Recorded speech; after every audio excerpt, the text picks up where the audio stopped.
It is the 5th of August, 1392, and the forest near Le Mans is already too hot for men in armour, though the men in armour are riding through it anyway. At the head of them is the King of France. He is 23 years old. He has been king since he was 11, which is not an age at which anyone should be handed a country, and he has spent the last 5 weeks in a slow-burning temper, because the army left on the 1st of July and the army has crawled, and Charles VI is not a man who crawls well. He has been feverish. He has slept badly. He is riding into Brittany to punish a man named Pierre de Craon, who tried to have the king's friend, the constable Olivier de Clisson, cut down in a Paris street and who then ran. The dust on the road is white, the air does not move. And then, out of the trees comes a man with no shoes. He's a leper, and he is in rags, and he does not do the sensible thing, which would be to stand at the verge with his head down and let a king go past. He goes straight for the horse. He gets both hands on the bridle and he holds on, and he shouts that the king is betrayed, that he must not ride on, that there is treachery waiting for him further up this road. The guards beat him back into the shade. Nobody arrests him. Nobody writes down his name. The column closes up, the dust lifts and settles, and for about half an hour everyone in that forest silently agrees to forget it ever happened. Then a page, half asleep in the heat, lets a lance slip out of his hands and the steel head of it rings off a helmet like a bell. And the king draws his sword. What happens next takes almost no time at all. He does not charge an enemy, because there is no enemy anywhere within 100 miles. He charges the men around him, his own knights, the ones who came out here to keep him alive. 4 of them die on that road before it ends. And it ends only because his chamberlain comes at him from behind, gets both arms around him, and takes him down into the dust. A grown man lying on top of his own king in the middle of a forest, and holds him there until the sword finally comes loose from his hand. Afterwards he knows no one, not the faces bending over him, not the voices, not the room. For days he is incoherent. He cannot say where he is or who he is with. The rumours start before he does. Sorcery, they say. Poison, they say. And the door of his sick chamber is propped open and kept open deliberately, so that anyone who walks past can see with their own eyes that the King of France is still breathing. It is the beginning of 30 years of this. It will never entirely stop, so before you get comfortable, take a moment to like the video and subscribe, but only if you genuinely enjoy what I do here. And if you feel like it, tell me in the comments where in the world you are tonight, and what the clock says where you're sitting. It's one of my favourite things about doing this, reading a comment from someone at 2:30 in the morning in Manila, and underneath it someone in Glasgow at 11.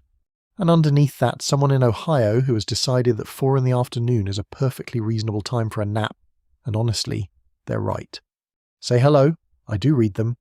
Now dim the lights, maybe turn on a fan for that soft background hum, and let's ease into tonight's journey together. Because here is the arrangement for this evening. You are an anxious person. I know this partly because you clicked on a video called The Medieval Cure for Anxiety, and partly because it's the 21st century and being an anxious person is close to the default setting. You know the shape of it. The thing that lives just behind the sternum. The 4 a.m. inventory of every conversation you have ever slightly mishandled. The phone that buzzes, and the small cold drop your stomach does before you've even looked at it. And tonight, you're being taken back, gently, with no paperwork, to the Middle Ages, so that the Middle Ages can try to cure you. Sincerely, patiently, at absolutely enormous length, because the medieval world is going to take its time with you, on the grounds that it was never in a hurry about anything, and had certainly never heard of a 50-minute appointment slot. Now you might be expecting this to be a video about how funny they were. It isn't quite, because the Middle Ages had an actual answer to anxiety, not a shrug, not a prayer thrown at the ceiling, a system, a framework with parts and levers and a logic that hangs together, taught in real universities by people who had read real books and argued about them for centuries. It has a name and a structure and 6 specific components, and we will get to all 6 of them tonight slowly, the way you'd take a long staircase in the dark. Some of it is nonsense. Careful, well-organised nonsense, built by clever people on top of a premise that simply wasn't true, and some of it is going to be better than you want it to be. Nobody in the next hour is going to ask you to rate your anxiety on a scale of 1 to 10. They're going to ask what you had for supper, and how you slept, and whether you have been angry lately, and what the air is like where you live, which written out in a row like that is not obviously the stupider set of questions. Historians still argue whether the barefoot man in the forest was a genuine wanderer whose warning was the worst-timed coincidence in French history, or a piece of planted theatre, or a detail that grew warmer and stranger every time the story was told in a hall at night, which is, more or less, exactly what tonight is. So let your shoulders down. We're going a long way back and the bed is going to be harder than yours. It is too, because the mattress under you has become a sack of straw on a wooden frame, and the straw has opinions, and one of them is directly under your hip. This is an English village. It's somewhere around 1380, and it is not quite dawn. The first thing is the smell. Wood smoke sunk into everything, into the thatch, into the walls, into the blanket, and within about 3 days, into you. Under that, damp. The particular cold stone and wet earth damp of a country where it rains for most of the year.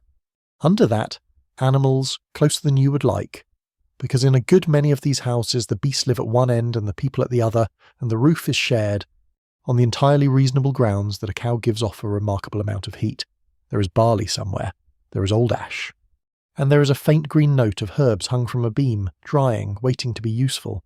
Then the sounds arrive in sequence like an orchestra tuning. A cockerel, and the cockerel is not a gentle alarm, the cockerel is an opinion, delivered at volume on the subject of the sun. A dog, a door, somebody coughing, somebody moving a pot, the scrape of a shutter, no glass in it, just a wooden board. Because glass in a village house is for people in a very different tax bracket. And then the bell. Every day here begins with a bell, and the bell is not asking. It is the loudest thing for a mile in any direction, and it belongs to the church, which means the church owns the hour, which means the church owns time itself. You sit up in the half-dark with straw in your hair, and the old familiar feeling arrives right on schedule. The tightening behind the ribs.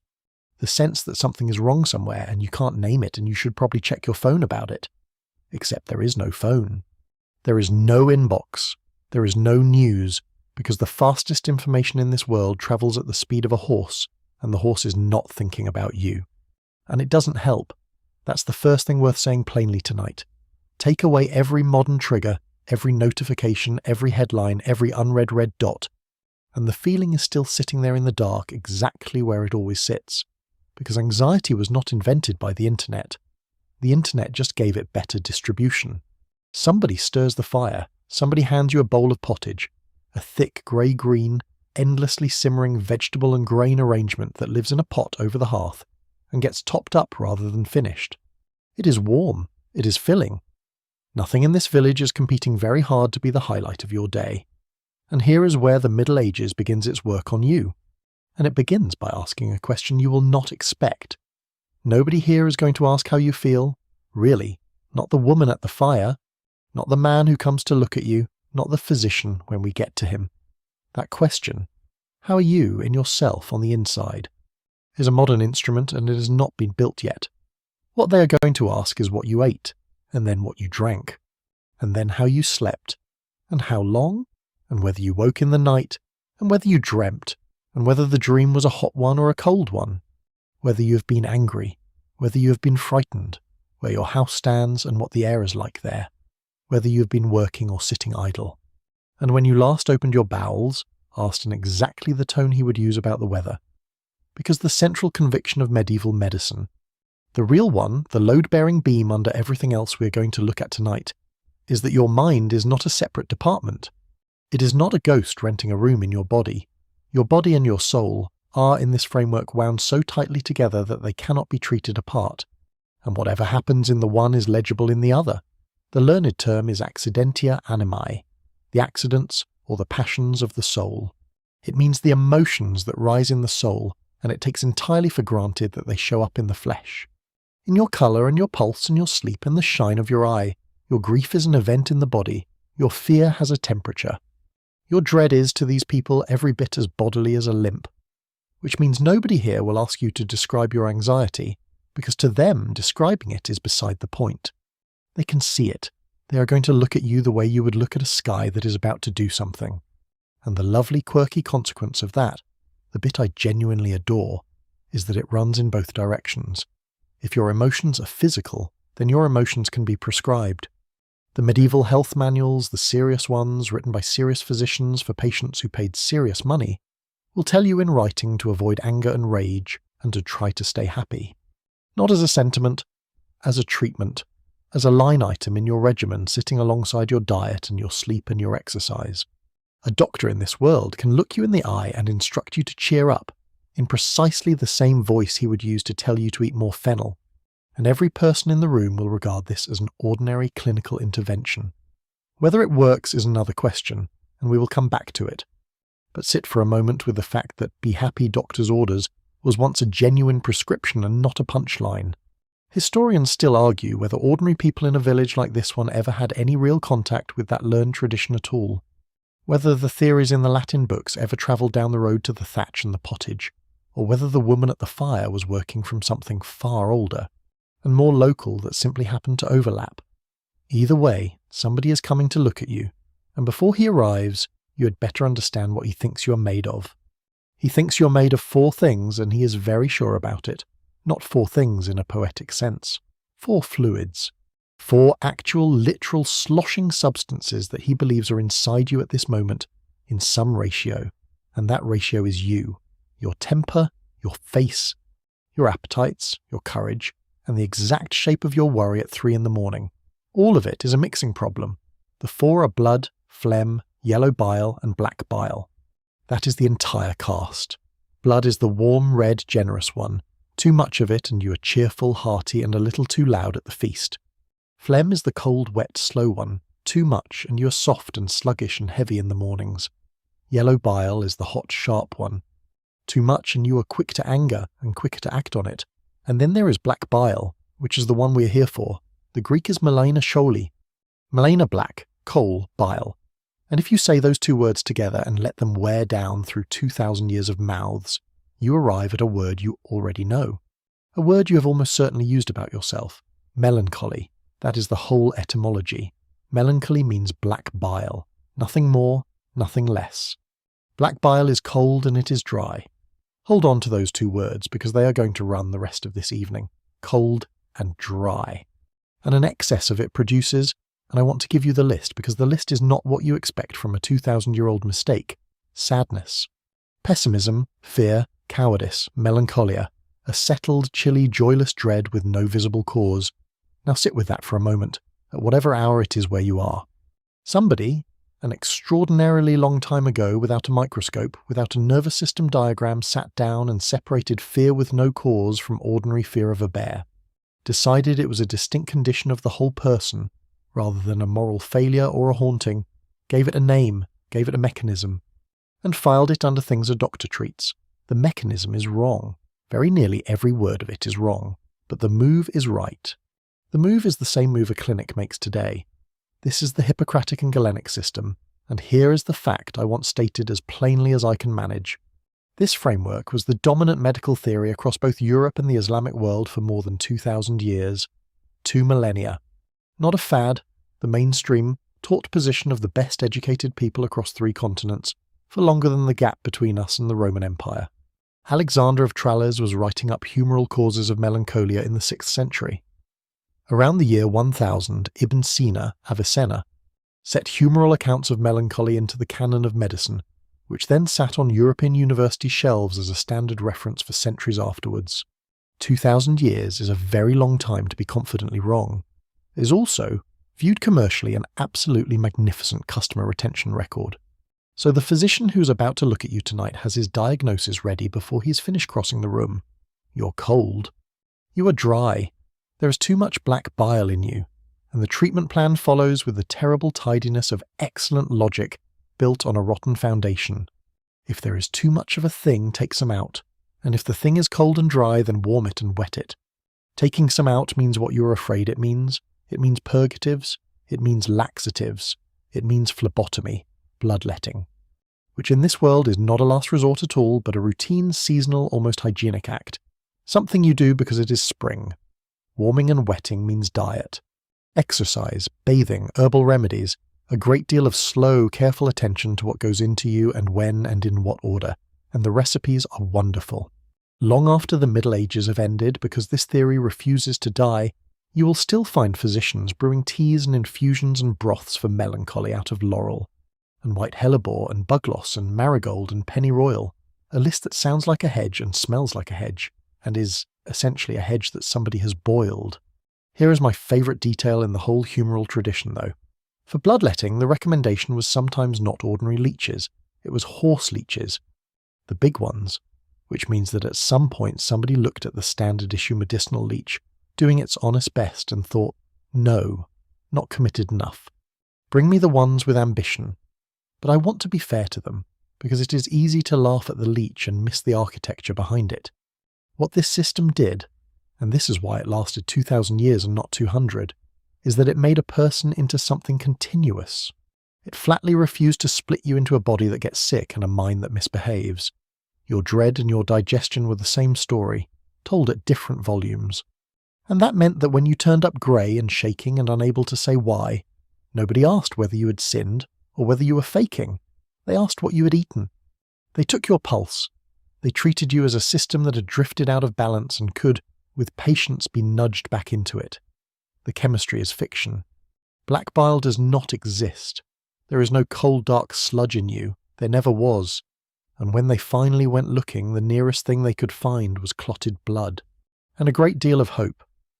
But the instinct underneath it, that your mood is built out of your mornings, your meals, your sleep, your movement, and the air you breathe, has aged so much better than the fluid it was hung on that it is genuinely uncomfortable. Historians still argue whether anybody ever truly believed in the four humours as literal liquids at all, or whether, by the Middle Ages, the whole thing had quietly become a model, a shared shorthand that everyone used fluently and nobody actually expected to find if they went and looked. Anyway, if there is too much black bile in you, then it has to be coming from somewhere, and they knew precisely where. There is an organ under your left ribs, about the size of your fist, dark red and soft, and if you have thought about it at all in your life, it was probably in a sentence that ended with the word ruptured. It does not announce itself. It has no famous job. Most people go an entire lifetime without giving it one conscious thought. This is the spleen, and in the medieval imagination, the spleen is where your unhappiness is manufactured. Not stored, made. Because if black bile is a real substance, and it is cold and dry, and too much of it makes a person fearful and sad and pessimistic, then something in you has to be producing the stuff. And the spleen, sitting quietly under the ribs, dark, purplish, doing nothing that anybody could identify, looked exactly like the culprit. It has the colouring for it. It has the location for it. It has, frankly, the vibe. So the spleen got the job, the dark little factory under your ribs, working a night shift that nobody ordered, quietly turning out sorrow while you sleep. And the person who says so most clearly is one of the most extraordinary human beings of the medieval period, so let me introduce her properly. Hildegard of Bingen, born around 1098, died in 1179, which is 81 years in a century that did not hand those out freely. She was a Benedictine abbess in the Rhineland. Between roughly 1151 and 1158, she produced a work called the Liber Subtilitatum Diversarum, Naturarum Creaturarum. The book of the subtleties of the diverse natures of created things, and it comes down to us in two parts, known as Physica and Causae et Curae, causes and cures, and in there she covers the medicinal use and the correct harvesting of more than 200 herbs and plants. I want that said slowly, because it is easy to let it slide past. A 12th century abbess, working out of a religious house on the Rhine, wrote up the medical uses of over 200 plants. When to pick them, what they were good for, how they acted upon the body. And she did this while also composing music, which survives and is still sung, and also writing theology, and also corresponding with popes and emperors, and also running an entire community, and also having visions. She is, and I say this with real affection, the single least relaxing person to think about if you are lying in bed at 1 a.m, feeling as though you should have done more with your day. And Hildegard's account of melancholy is specific. She does not treat sadness as a mood, or as a weakness, or as a failure of the will. She interprets it as a disease of the heart and the brain, caused by an overabundance of black bile, and she says that the black bile is produced in the spleen. There it is, the factory, named, in writing, in the 12th century. Now sit with the shape of that because it is rather elegant, a disease of the heart and the brain. Not the heart in the greeting card sense, the actual organ, the thing that changes its speed when you're frightened. and the brain. 2 organs, both real, both genuinely involved. When a human being is drowning in dread, identified 850 years ago by someone whose laboratory equipment consisted of a garden and a very good pair of eyes. She is wrong about the plumbing, she is not wrong about the address, and because it is a bodily problem with a bodily source, her cures are bodily. For sadness, she recommends things that warm the body, and because remember, black bile is cold, and the entire logic of this system is that you answer cold with warm. Oh, and things that lift the spirit, and things that strengthen the heart, and crucially the digestion. Because Hildegard believed that how you digest and how you feel are connected to one another. In the 12th century, I'm not going to claim she anticipated modern science, because she did not, and the reasoning underneath her version is completely different from ours. But she looked at a sad person, and thought carefully about their stomach, and we spent most of the 20th century quite certain that was ridiculous, and we are markedly less certain now. But here is the quirky part, the part that outlasted everything else. The theory died. Black bile evaporated. The spleen was eventually caught doing its actual job, which is filtering blood and helping with your immune system and having nothing whatsoever to do with your mood. And yet the spleen is still, right now, in your language, taking the blame. When somebody vents their spleen, they are emptying out the organ where the bitterness is kept. When you call a person splenetic, you are diagnosing them in the galenic system. Spleen heavy, full of the dark stuff, cold and dry and irritable.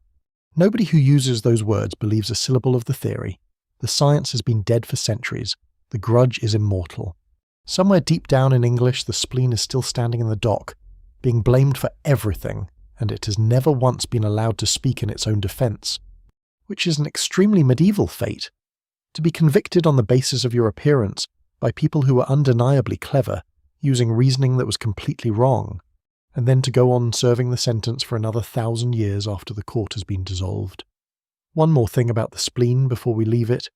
It was not chosen at random. It was chosen because it is dark and quiet and hidden, and sits low and to the side out of the light. Which is exactly how the thing we are talking about tonight actually feels.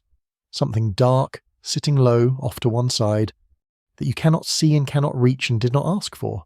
They got the organ wrong, they got the sensation absolutely right. Historians still argue whether Hildegard herself actually wrote the medical works that carry her name in the form we now have them, whether Causae et Curae came out of her own hand, and her own head, or whether it was compiled, edited and rearranged by others in her circle, and after her death, out of material she began.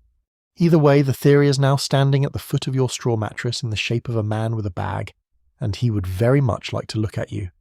He is called a leech, not, as far as anyone can tell, because of the animal.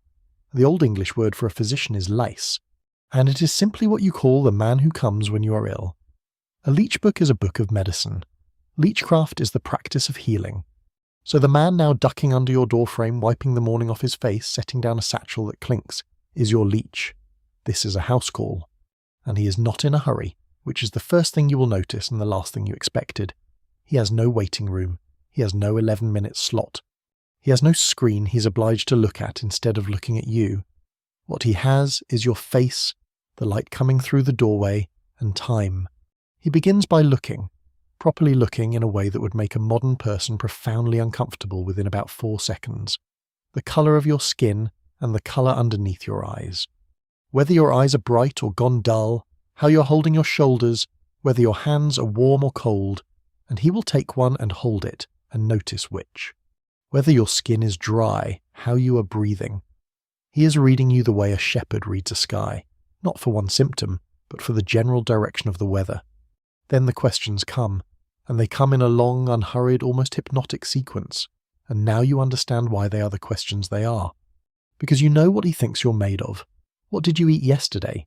Is that what you usually eat? What do you drink and how much and at what hour? How do you sleep? Do you go down easily? Do you wake in the night? Do you dream? And are the dreams hot ones or cold ones? Have you been angry? Have you been frightened? Have you been idle? Where does your house stand? Does it face the marsh or the hill? And your bowels, asked in exactly the tone he used for the weather, and with no notion at all that anybody might find the question awkward. Then he takes your pulse. The pulse in this tradition is not a number. Nobody is counting beats against a second hand, because there is no second hand. The pulse is a texture. It is fast or slow, yes, but it is also full or empty, hard or soft, even or stumbling, and a well-trained physician in this world carries an entire vocabulary for the feel of a wrist beneath two fingers. Avicenna, Ibn Sina, the same man whose canon of medicine sat on those university shelves for centuries, is associated with the diagnosis of lovesickness by pulse, holding the patient's wrist while the names of possible sweethearts are spoken aloud one by one and waiting for the name that makes the beat jump. We will come back to lovesickness later tonight, because it was a real diagnosis with a real Latin name and real prescriptions written against it. For now, just hold the picture, a physician holding a wrist in a dim room, listening to a body change its mind, and then he asks for the flask. Because this is the great ritual of medieval medicine, the one that would have been as instantly recognizable to a 14th century villager as a stethoscope is to you. Uroscopy. He wants your urine in a glass, and somebody in the house has already thought of this because the leech is coming and everyone knows what the leech wants. The vessel has a specific shape, a round-bellied flask with a wide mouth, built to be held up against the light and looked through. And that is exactly what he does. He carries it to the doorway, into the good grey morning light, and he raises it. And he turns it slowly, and he studies it with the total absorption of a sommelier. And you're going to decide not to think about that comparison for very long.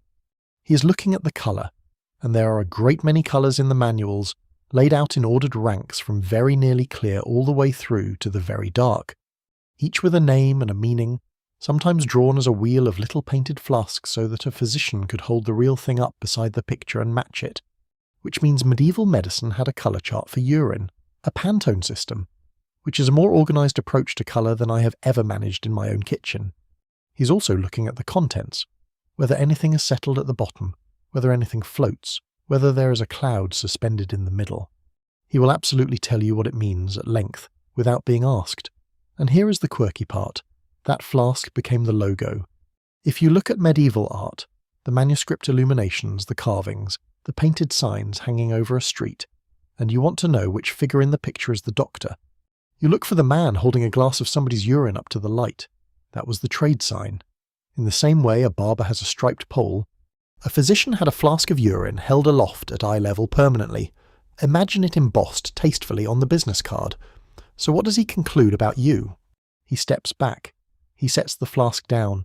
He tells you with complete confidence and total kindness that you are cold and dry, that there is an excess of black bile in you, that the spleen is overworking and the heart is unquiet and the brain is being fed on cold dark stuff. And here is what strikes you, lying there on your straw. He has just spent an hour on you, an hour. He has asked about your food, your sleep, your dreams, your temper, your work, your house, and the air. He has held your hand and looked at your eyes and listened to your wrist, and at no point in that entire hour, not once, not by implication, not even in the shape of a pause, has he suggested that any of this is your fault. Historians still argue whether uroscopy ever told a physician anything real at all, whether it was crude diagnosis that occasionally landed, or pure theatre, a ritual whose actual function was to persuade a frightened person in a dark room that somebody competent had finally arrived. And then he tells you that there are 6 things in a human life that can be adjusted, 6 levers, and that he intends over the coming weeks to pull every single one of them. He sets the flask back down on the windowsill where the light is best and gives it a quarter turn, the way a careful man turns a jar of preserves to see whether the fruit has settled.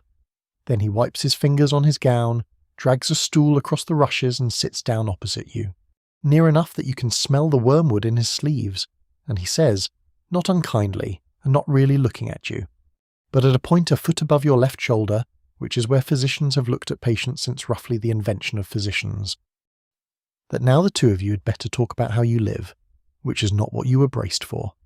You were braced for theatre, a charm, a saint's finger bone in a lead box, a syllable muttered over a candle stub, something involving a bat, frankly. What you get instead is a checklist, 6 items long. He counts them off on ink-stained fingers in the flat, weary voice of a man, who has recited this several thousand times and fully expects to recite it several thousand more before the parish gets around to burying him. They are called the non-naturals. And before you object, and you are the sort of person who objects, no, that does not mean unnatural. Nobody in this room thinks breathing is unnatural. The name is a filing accident that hardened into a technical term, which happens in the history of ideas rather more often than anyone likes to admit. Medicine here sorts the world into 3 drawers: the naturals, the things that simply are you, the elements, the humours, the organs, the innate heat you were born with and will spend your whole life slowly spending, the contra-naturals, the things set against you, disease, its causes, its wreckage, and then the 3rd drawer, the awkward one, with everything else crammed into it, the things that are neither you nor against you, the things you merely pass through every hour without noticing. The non-naturals, there are 6: air, food and drink, motion and rest, sleep and waking, repletion and evacuation. And the passions of the soul, that's the whole lever bank. Everything the medieval physician thinks he can adjust about your inner weather, he adjusts through those 6 by degrees slowly, and this is the part that ought to unsettle you. He writes it down. Your mind is not a locked room he is forbidden to enter. Your mind is downstream of 6 things, and he has his fingers on all 6, and he is not remotely embarrassed about it. Air comes first because you're inside it constantly and never once chose it. It is the only one of the 6 you cannot decline. It comes warm or cold, wet or dry, sweet off a hayfield or sour off a ditch, whether you attend to it or not. Food and drink comes second, because black bile is cold and dry, and a physician who has decided your trouble is an excess of the cold and the dry will reach, with grim inevitability for the warm and the moist. Motion and rest comes third, because a body that never moves silts up like a mill pond. Sleep and waking comes fourth, and he will have opinions about your sleep more specific than any you have held yourself. Repletion and evacuation comes fifth. The drawer with the lancet in it, and the little brass bowl, and we are not opening that drawer tonight. Rest easy. And sixth, last, but in the medieval reckoning not least at all, the passions of the soul, accidentia animae, the things that happen to a soul. Anger, grief, fear, joy. Not metaphors, not moods. Physical events with physical consequences, beginning somewhere inward and surfacing in the body like weather on a lake. Here is the fact worth taking with you. All of this had a handbook, and the handbook was a poem. The Regimen Sanitatis Salernitanum. A didactic poem in Latin verse, attributed not to any single author, but collectively to the whole faculty of the Schola Medica Salernitana, at Salerno in Italy, the preeminent medical school in Europe, and composed at some point in the 12th or 13th century, not a treatise. Not a lecture, verse, rhythm, something you could carry around in your head while you walked, the way you carry a song you never meant to learn. And that is not an eccentricity. That is engineering. Parchment was scarce and heavy, and a man riding between villages could not carry a library. But he could carry a poem, and so could his patients. So the advice was cut into lines that scanned, because lines that scan lodge in the skull and refuse to leave. Medicine rhymed because rhyming medicine survives the journey. It is the 12th century's answer to the Wellness podcast, except in hexameter, and you have to concede this, with markedly better staying power. It was still being copied and shoved into people's hands centuries after every physician who helped compose it had been forgotten. Historians still argue whether the regimen was ever really one poem at all, or whether it began as a handful of verses and simply accreted. A couplet here, a favourite remedy there, each copyist unable to resist adding the advice his own mother swore by, until the thing swelled into the sprawling, contradictory 1,000-line monster that came down to us. Less a book than a compost heap of very good intentions, but the 6 stand, the 6 are the spine, and the man on the stool in front of you, who has no idea what a neurotransmitter is and would find the concept faintly disappointing, is about to take them one at a time. He tells you to come back at first light. He tells you to sleep with the shutter cracked. He tells you, almost as an afterthought, that you're not to be furious about anything between now and morning. And he says it the way another man might say take 2 of these, and it takes a second to understand he is not offering encouragement. He's writing a prescription, so sleep, eat, move, breathe, be evacuated on schedule and do not lose your temper. Congratulations, you've been handed a lifestyle app 600 years early, by a man who genuinely believes the root of your problem is a small dark organ under your ribs. Tomorrow, he says, we begin with the air.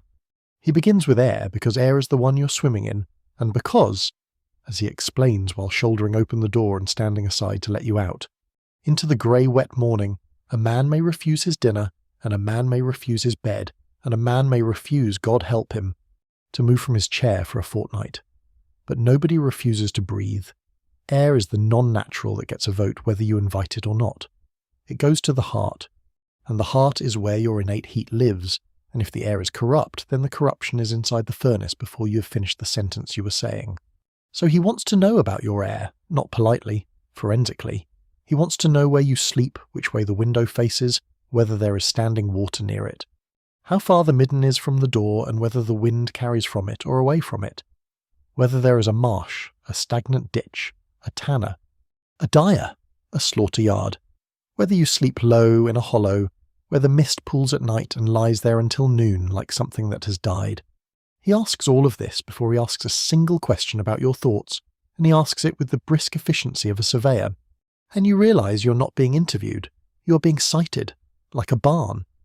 Because in this world, air is not a neutral medium. Air is a substance with qualities, and qualities travel. Air can be hot or cold, moist or dry, and, much worse, air can be corrupt. Corrupt air is what rises off rot, off marsh, off still water, and things left too long in the warm. It is thick. It carries. And when everyone on the same lane goes down in the same week, the explanation is not something invisible passing from hand to hand. The explanation is that they were all breathing the same bad air. It is a perfectly logical theory, built on evidence anyone can gather with their own nose. It is also comprehensively wrong, and it will still be running the show, more or less unchallenged, for another 500 years. So the treatment for a bad mind begins, absurdly and rather beautifully, with a change of address. They move you uphill. That is the prescription. Get off the low wet ground, get above the mist line, get where the air moves. A dwelling should sit high and dry and open. Ideally where a decent wind can haul the old air out and drag new air in. Windows should face where the air is cleanest and the morning gets in early.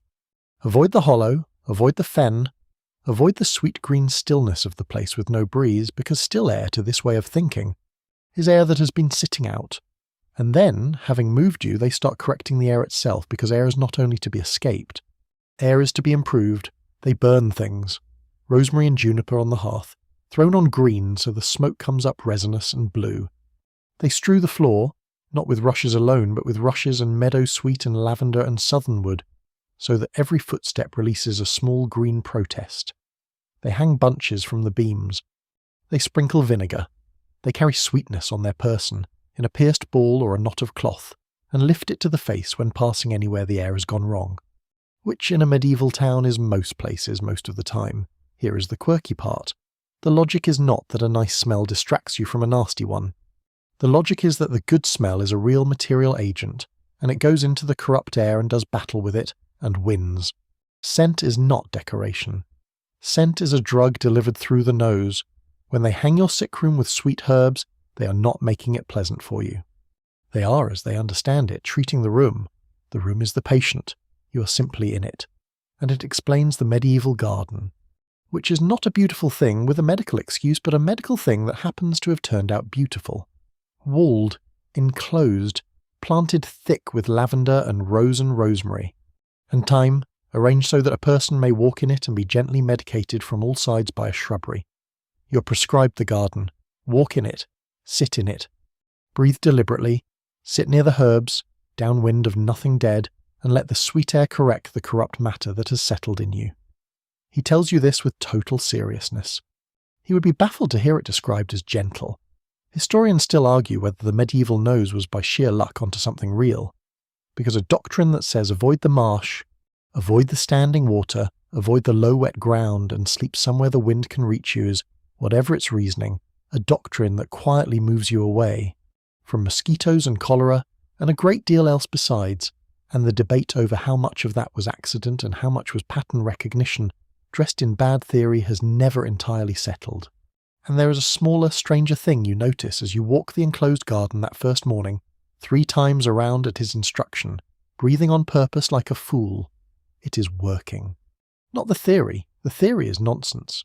Black bile does not exist. Corrupt air is not a substance. And no amount of rosemary smoke ever corrected anything except the smell of rosemary smoke.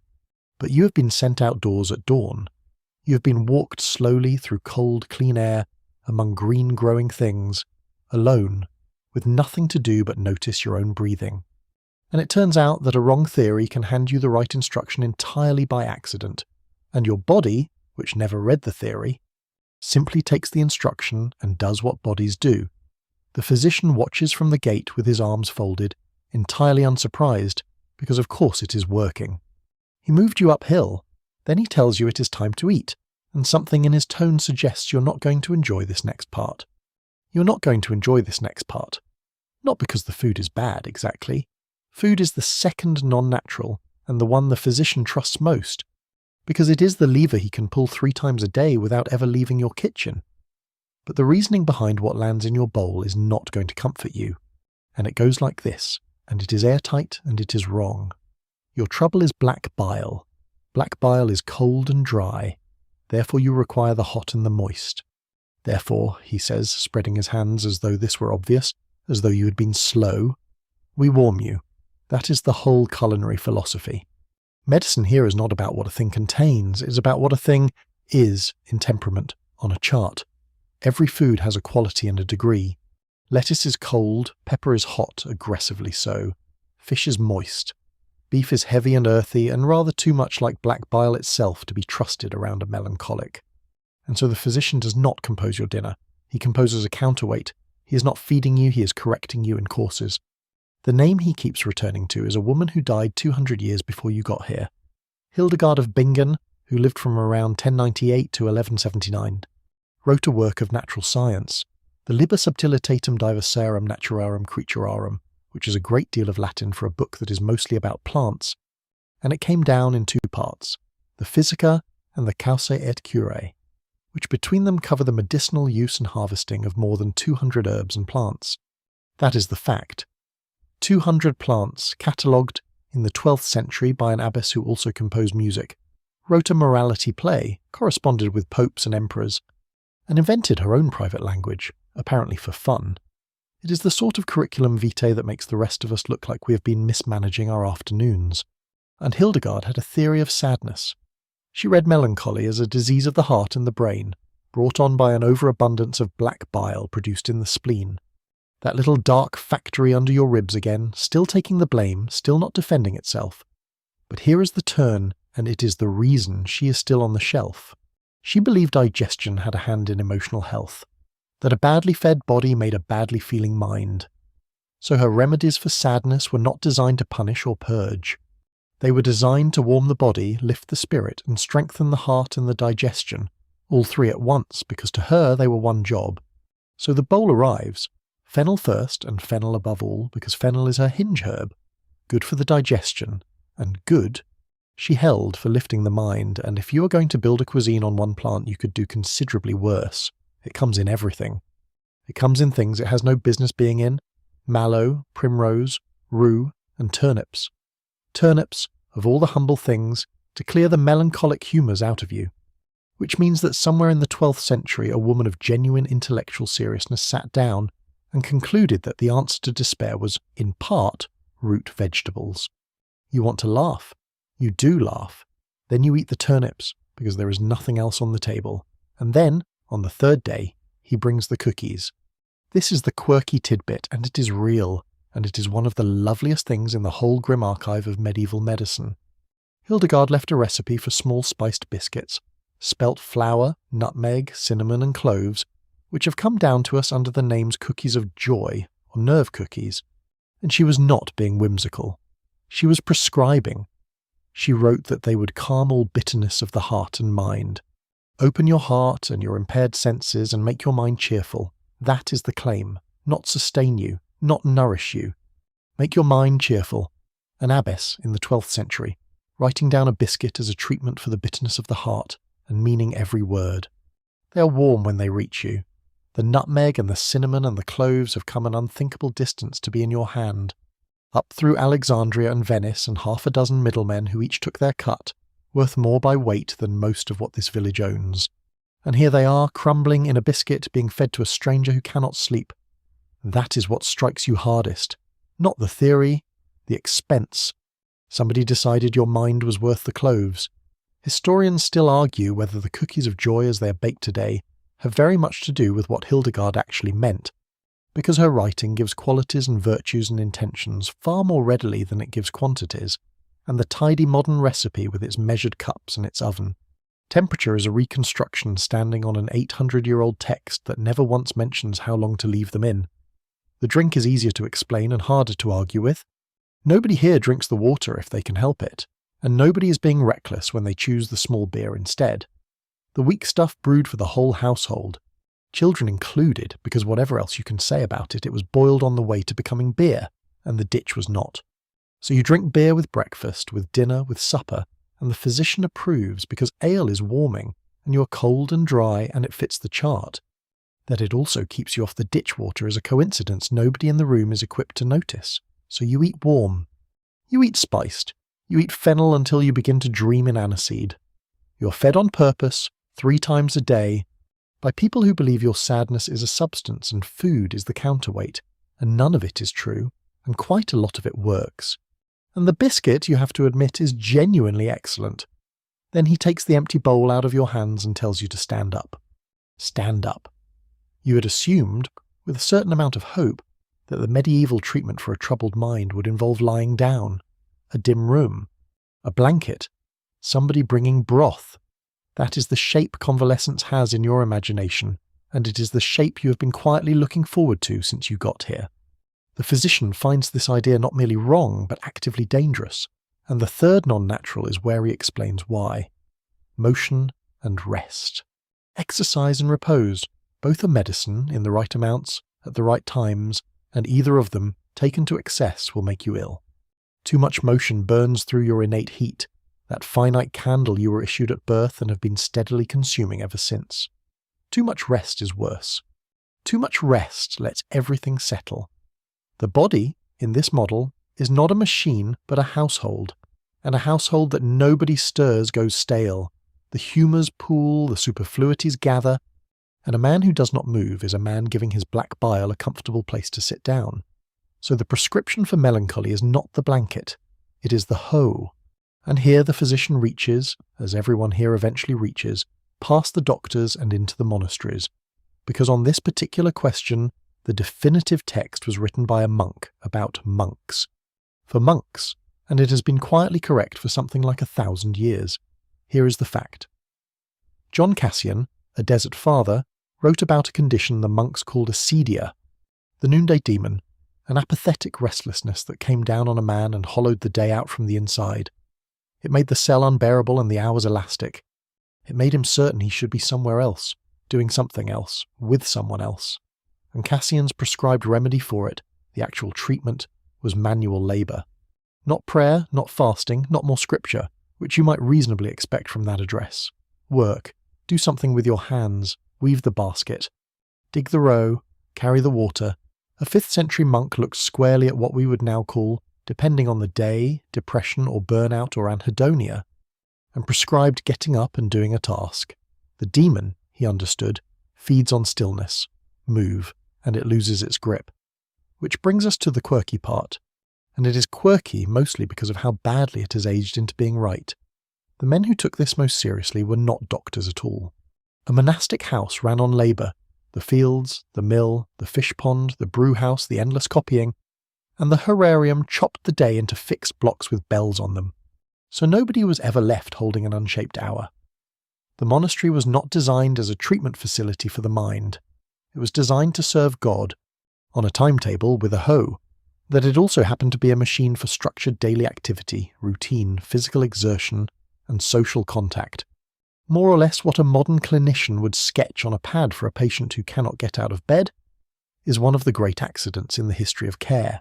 So they put you to work, not hard work at first. He's precise about the dose, the way he's precise about everything. Exercise before the meal, never after, because moving on a full stomach disturbs the digestion and undoes the good. So you go out at dawn before you eat, and you carry water, and you turn earth in the kitchen plot with a wooden spade that has been worn smooth and slightly wrong-shaped by 100 hands before yours. Your palms complain. Your back complains louder, and around the 3rd morning something happens that you resent very much, which is that the hour passes without you noticing it. The first hour since you arrived here that has not had to be endured. You did not outthink the thing. You just moved the dirt. and there is walking, which he rates enormously. Walking in the morning, walking when the day feels too small, walking on the road to somewhere, ideally with company, ideally with a purpose at the end of it. And if that sounds like it is heading somewhere, it is, and it involves a road to Canterbury and a very great deal of talking. But not yet. Historians still argue whether acedia was really the same animal we now call depression, or something narrower and stranger. A specifically monastic affliction, grown in the peculiar hothouse of solitude, silence, and total structure, describing an experience that only makes sense inside a cell. And the honest answer is that the description is close enough to make you shiver, and different enough that you should not get comfortable with the translation. What is not in dispute is the shape of the advice, and the shape of the advice has not moved in 1500 years. Get up. Go outside. Use your body. Do it before you feel like it, because you're not going to feel like it. And feeling like it was never the entry requirement. Do it at the same time each day. Have somewhere to be. Your physician cannot tell you why this works. His explanation involves the redistribution of the humours, the warming of the frame, and the gentle stirring of a settled sediment in your spleen. And every clause of that is wrong. He's right about the treatment and wrong about the reason, and the treatment does not care. It is possible to be handed the correct instruction by a man with a completely fictional map, because your legs never asked to see the map. The dry joke, of course, is that 1.5 millennium of medical progress has taken this advice, tested it exhaustively, confirmed it comprehensively, and returned it to us almost verbatim. Now with a subscription, a wearable device, and a small vibration on your wrist telling you to stand up. Cassian would have found the vibration unnecessary. He had bells. By dusk your hands are raw and your back is a rumour, and you are unfamiliarly tired in the body rather than only in the head. The physician looks at you with something approaching approval and says the thing you've been waiting all day to hear. Go to bed. Go to bed and be warned, because you are about to get the strangest good night's sleep of your life, and none of the strangeness is anything going wrong. The fourth non-natural is sleep and waking, and the physician is unequivocal. Sleep is not the absence of anything. Sleep is a positive medical act. It is when the food cooks. Digestion, in this model, is a slow, warm cookery in the belly, and sleep is when the fire is banked and the body gets on with turning dinner into a person. Too little sleep and the cooking never finishes, and the raw stuff of it goes bad in you, and out of that badness rises the cold, dry sediment. We have been chasing this whole time. Too much sleep and you dampen, you thicken, you go sluggish. He wants moderate sleep at the right hours in the dark and on a schedule. He does not, however, want it in one go. Because here is the thing that will disorient you most about the medieval night. And it is not the dark, and not the noises, and not the fact that there are 3 other people and possibly a goat in the room. It is that the night has an intermission. You go to bed early. There is nothing else to do. The light is gone, candles cost money. Tallow stinks, and staying up is a luxury purchase nobody in this house is making. So you lie down soon after dusk with the fire banked to embers, and you sleep. Properly, heavily in the way you only sleep after a day of moving dirt. And then, around 4 hours later, in the deep pit of the night, you wake up. Every instinct you brought with you says this is a failure. This is the middle of the night wake-up, the one that arrives with your whole life attached to it. The one where you lie in the dark doing hostile arithmetic about how many hours you have left and whether tomorrow is already ruined. You brace for it. You wait for the drop. It does not come. And it does not come because nobody in this room thinks anything has happened. They call it the first sleep, and what you have just surfaced from is exactly that. The first one. There is another coming. Between them is a stretch of wakefulness they call the watch, and it is not an interruption and not an affliction and not a symptom. It is part of the night, the way the interval is part of the play. Nobody panics because there is nothing to be late for. So you lie there in the dark and listen to what people do with an hour that has no obligations in it. Somebody puts a log on the embers and the room breathes orange for a moment. Somebody prays quietly, half-murmured, worn smooth by repetition, the words less spoken than exhaled. Somebody talks in a low voice to somebody else. There is a shifting and a settling. And nobody reaches for anything with a screen in it, because the alternative to lying peacefully in the dark has not been invented yet and will not be for another 600 years. Here is the fact, and it is one of the most quietly astonishing findings in social history. The historian A. Roger E. Kirsch. In At Day's Close, Night in Times Past, documented thousands of references to this two-part night. First sleep, then the watch. Then second sleep, scattered across diaries, court records, household manuals and literature, running roughly from the 15th century to the 18th. Thousands. Not one tantalizing hint, not a scrap of folklore. An avalanche, hiding in plain sight for centuries because it was too ordinary for anyone to bother explaining. It is in Chaucer. People simply wrote first sleep the way you would write after supper and assumed everyone knew. And the quirky part is what the hour got used for. Because an hour of quiet dark in a warm bed turns out to be remarkably versatile. People prayed in it, they read in it, if they could read and afford the light.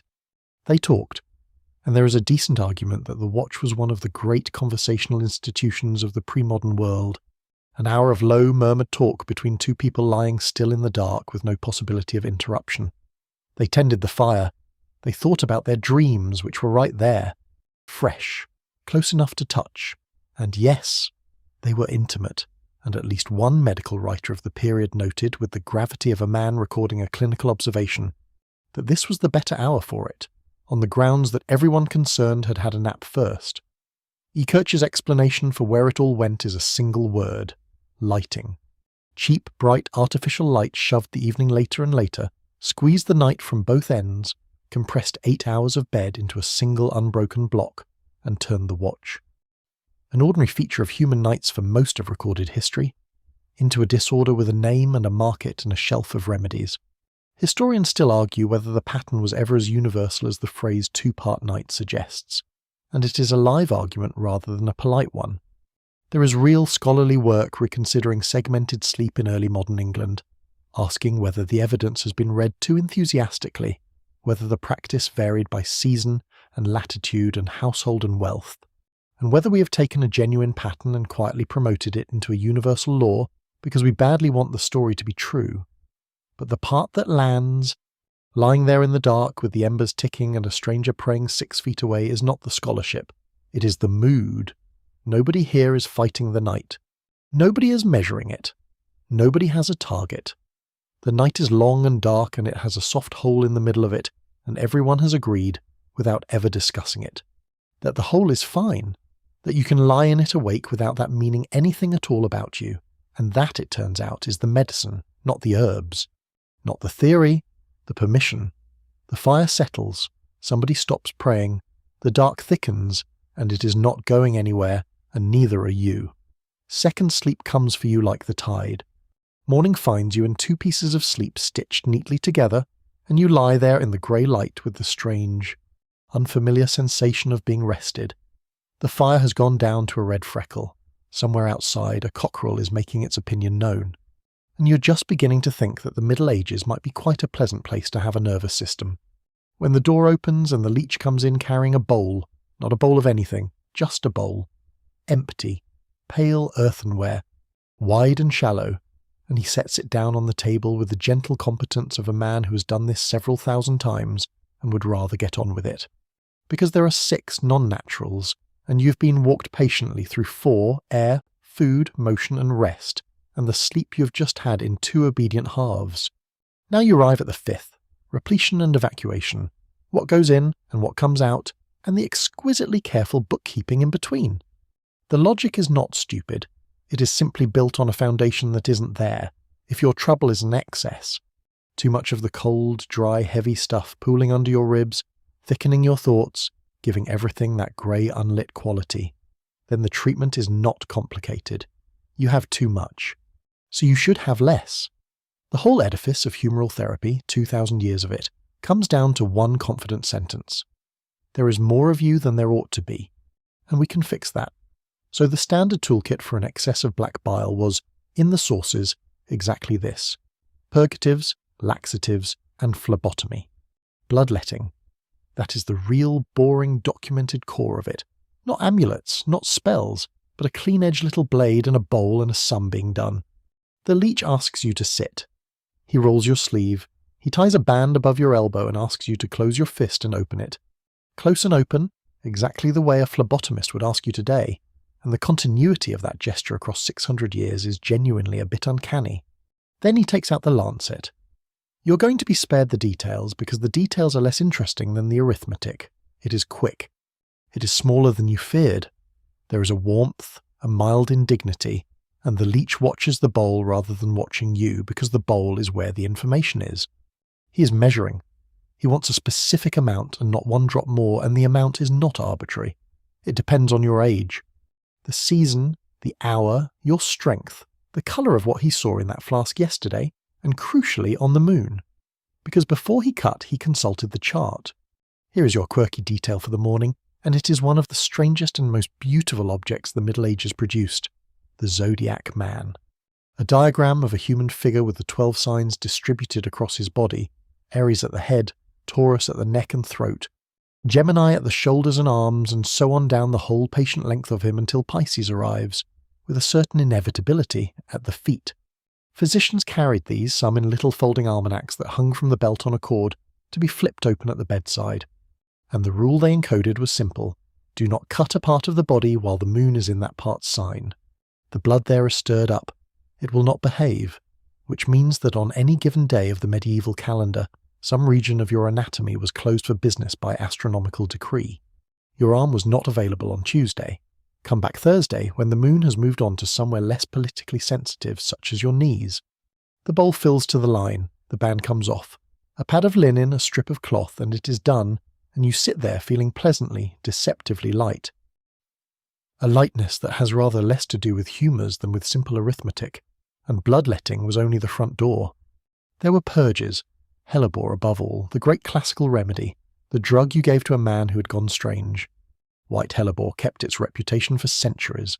The later melancholy recipes fold it in among the teas and broths of laurel, bugloss, marigold and pennyroyal, and the effect on the patient was, we may say with restraint, comprehensive. Hellebore did not ask how your week had been. Hellebore simply arrived, like a bailiff, and removed what it had come for.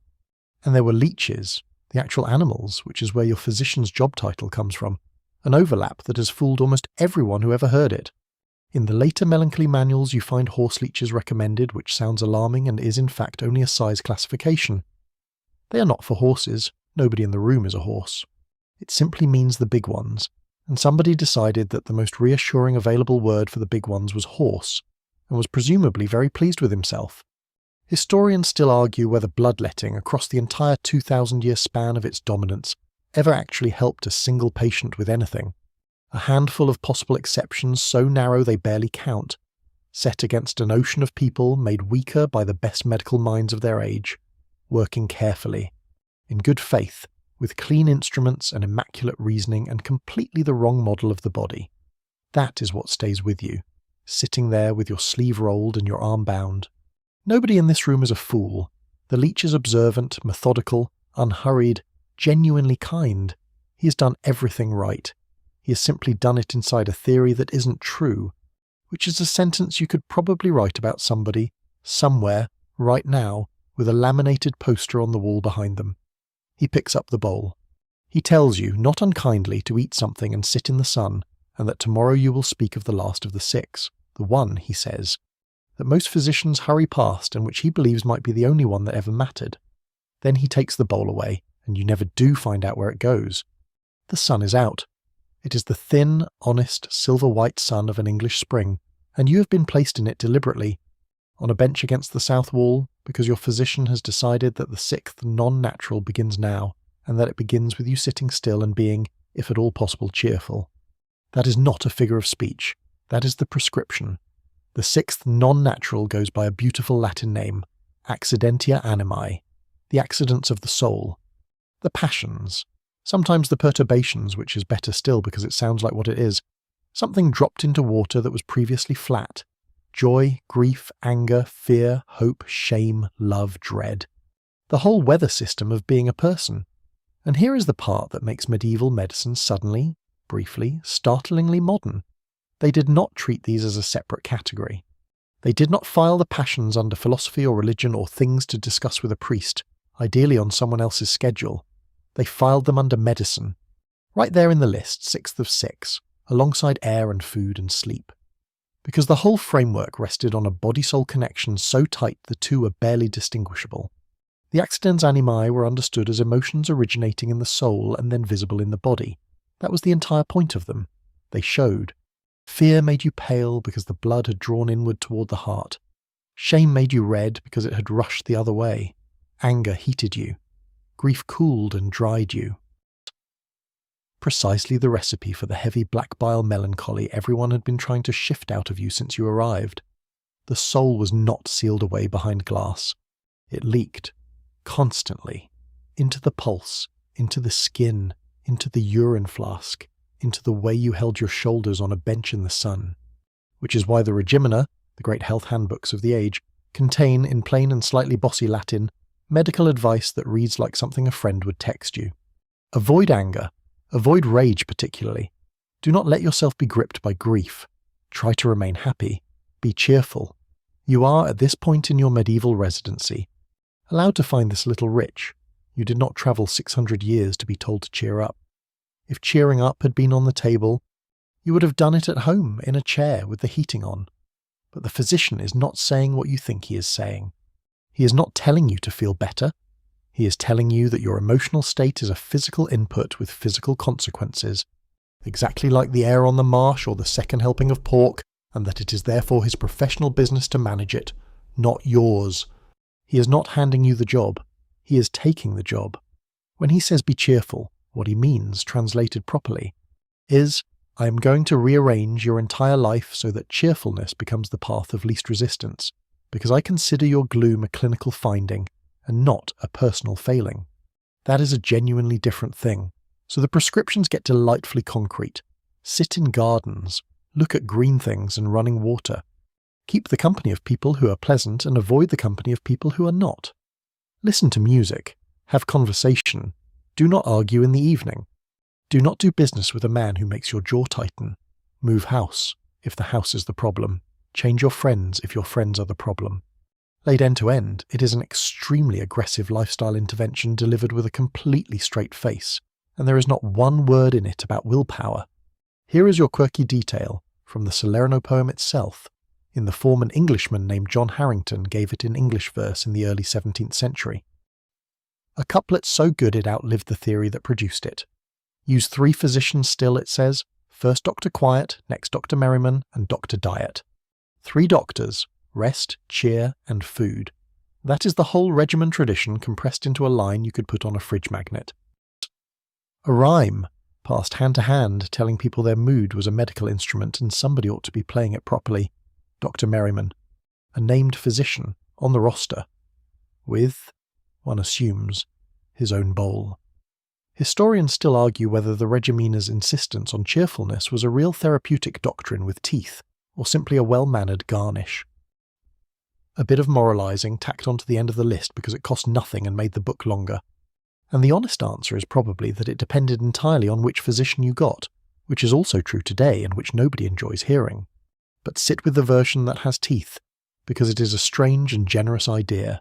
In this framework, your anxiety is not a moral event. It is not evidence that you are weak, or ungrateful, or insufficiently devout, or failing to try. It is an imbalance in a body, in an environment with causes. Air, food, motion, sleep, what comes in, what goes out, and the perturbations of a soul having a hard time. 6 levers. All physical, all adjustable, none of them your fault. The leech comes out with a cup of something warm and sits down on the other end of the bench, uninvited, and says nothing, which is possibly the most sophisticated therapeutic move anyone has made since you got here. The sun does its thin silver work. Somebody down the lane is singing badly. A dog has found a patch of warm mud and is refusing with real conviction to leave it. And you notice, reluctantly because you would have preferred to remain annoyed, that you are at this exact moment not anxious. Not cured, just not currently anxious, which is not the same thing, but it is not nothing either, and the Middle Ages, who have been at this a while, would like you to know they will happily take it. Good, says the leech without looking at you. That's the medicine working. You want to tell him that sitting on a bench in the sun is not medicine. You decide on reflection that you cannot prove it. The next day it rains, which in this village is not an event but a season, and so instead of the bench you're taken into a room you have not seen before. Small, stone-cold, shuttered, smelling of tallow and damp wool, where a man who is not your leech is sitting with a book, an actual book, a proper codex, heavy, The leaves the colour of weak tea, the ink brown where it should be black because 300 years have been quietly at it. He turns it toward you with the pride of a man showing you the finest object in the county, and possibly the country, and possibly he is right. This is a leech book, and the most famous of all, the one whose shadow falls over every remedy anyone has muttered at you since you arrived, is the one we now call Ball's Leech Book. Here are the plain facts, and they are worth stating clearly because they are extraordinary. It is a 3-volume anthology of Anglo-Saxon medicine. Cures, remedies, salves, recipes and laws, gathered together and organised by somebody with an unmistakably tidy mind. It was written in the mid-9th to early 10th century, before the Norman conquest, before Salerno, before Constantine the African carried a single manuscript across the Mediterranean, at a moment when England was mostly on fire and mostly Viking adjacent, and by every reasonable expectation should not have been producing carefully indexed medical reference works at all. And there is exactly one copy left. One, it sits in the British Library in London, and it is not even the original. It is a copy made in the early 11th century by a scribe doing his job on an ordinary morning. Everything we know about Anglo-Saxon medicine at this depth comes down to that single surviving object, which has spent 1,000 years quietly not being burned, not being lost, not being cut up for bookbindings, and not being left out in the rain. The whole field balances on one book. If a particular monastery had had a particularly careless Tuesday, we would simply not know any of this. Open it, and the organisation is startlingly sensible. It works head to foot, top to bottom, the way a modern clinical handbook does. You start with headaches and finish eventually at the feet. And somewhere in that long descent, past the salves and the eye trouble and the advice about wounds, you arrive at a heading that stops you flat. Fiend sick, that is the category. Fiend sick. Or, as the text explains it, when a devil possesses the man and controls him from within, your first instinct is to laugh, and your second is to feel superior, and your third, if you sit with it for about 90 seconds in a cold stone room with rain on the shutters, is to go very quiet indeed. Because scholars generally conclude it was doing a specific and rather sophisticated job. It was the box for psychological trouble with no visible physical cause. Epilepsy, probably. What later ages called hysteria. Delusion. Terror. The man who is not himself. Everything, in other words, where the body looked completely fine and the person inside it manifestly was not. They had noticed the category. They had noticed there is a class of suffering that leaves no mark, produces no swelling, shows no wound, and yet unmistakably has hold of somebody from the inside. They gave it a name and a heading and a place in the book as a real illness requiring real treatment. They simply thought the thing doing the holding was a devil. And here is the treatment, and it is your quirky detail, and it is one of the great sentences in the history of medicine. You take lupins and betony and fennel and lichen, you boil them together into an infusion, and then the patient drinks it.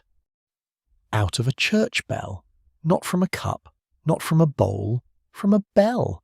Nobody has ever explained the bell to everyone's satisfaction. The usual reading is that it is a holy object, and that holiness is an active ingredient here as much as the lupin is, because in this framework there is no sharp line between the two. The bell has been blessed. The bell is hung in a tower and called the whole parish to God for years. Drinking from it is not decoration, it is dosage. But you are permitted to enjoy, briefly, the practical reality of the thing. Somebody had to get the bell. Somebody, on being told the patient was fiend sick and that the standard protocol applied, had to go up a ladder in the rain with a rope and a bad attitude and come, back down with the parish's largest and least portable piece of bronze, and then hold it steady at the correct angle, while a frightened man drank herbal soup off the rim of it. That is a 2-person job at absolute minimum.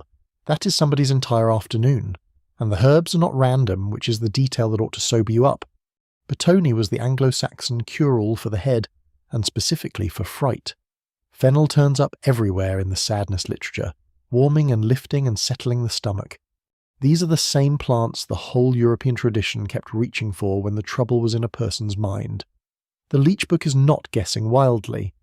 It is drawing on a pharmacopoeia that had already been argued over for a very long time before anyone in England wrote it down.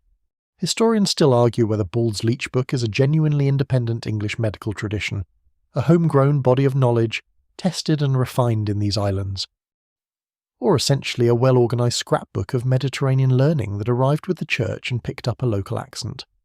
The argument matters because one answer means the Anglo-Saxons had a medicine, and the other means they had a library. The man closes the book gently, the way you close a book worth more than the building it is in. Outside, the rain does not stop because it is England and it is 1380, and stopping is not really part of the arrangement. Somewhere above you in the tower, the bell hangs in the dark, doing nothing in particular, entirely unaware that it is a medical instrument. The rain eases by afternoon into that fine hanging mist that isn't quite falling, and you're taken out through a gate in a low wall into the garden, which turns out to be the most important room in the village and is not a room at all. It is laid out in beds. Small rectangular beds edged with woven willow arranged around a narrow path. Everything is wet. Everything is releasing scent at once, the way a garden does after rain. Green, sharp, bitter, sweet. And underneath it all the smell of turned earth, which is the smell of the entire Middle Ages if you had to choose one. This is the pharmacy. There is no other pharmacy. Everything anyone has poured into you since you arrived came out of this rectangle of mud. Your leech walks you along the path with his hands behind his back and starts naming things. Bettoni first, and Bettoni always first, because Bettoni was the star. The Anglo-Saxon manuscript called the Lacninga, the other great English compilation, the wilder, weirder cousin of the Leech Book. Lists Bettoni for headaches, and in a word that will follow you around for the rest of your life, for fright. Fright. Not nervous conditions, not disorders of the animal spirits. Fright. The plain, unembarrassed, monosyllabic English name for the thing that has been happening in your chest at 4 a.m. for as long as you can remember. Written down in a manuscript over 1,000 years ago by somebody who saw no reason to dress it up. They were treating fright with a plant, and they wrote it in the book under fright. Bettoni had a long career after that. Monks grew it against evil spirits, which tells you exactly which department they filed it in. And centuries later, the great English herbalist John Gerard, a man not given to sentiment, recommended Bettoni for those that be troubled with dreams. A phrase you may need to sit down about because troubled with dreams does more precise clinical work in 4 words than most of the vocabulary invented since. Next bed, valerian. And here is your fact for the afternoon, and it is a lovely one. The first record of valerian used as a sleep aid in monastic medicine comes from a manuscript of the late 9th century, and what it says is this. In the case of excessive insomnia, it provides the appropriate sleep. It frees you from exhaustion, takes away the inertia. Read that again. It is 1100 years old and it is a product description. It could be printed, unaltered, on a box in a chemist's tomorrow morning. Someone in a cold scriptorium in the 9th century wrote down a claim about a root, and the claim survived the fall of everything. And the root is still in the shop, still being bought at 10 at night by people who have work in the morning. The continuity is the point. The continuity is always the point. Onward. St. John's wort, yellow and unassuming, used for bruises and burns and, the sources say it plainly, for depression, a use that has hung around this plant for a very long time and refuses to be shaken off. Borage, which they also called bug loss, hairy and blue-flowered for the chest and the stomach and in the great melancholy broths for the sadness itself. Chamomile. Motherwort.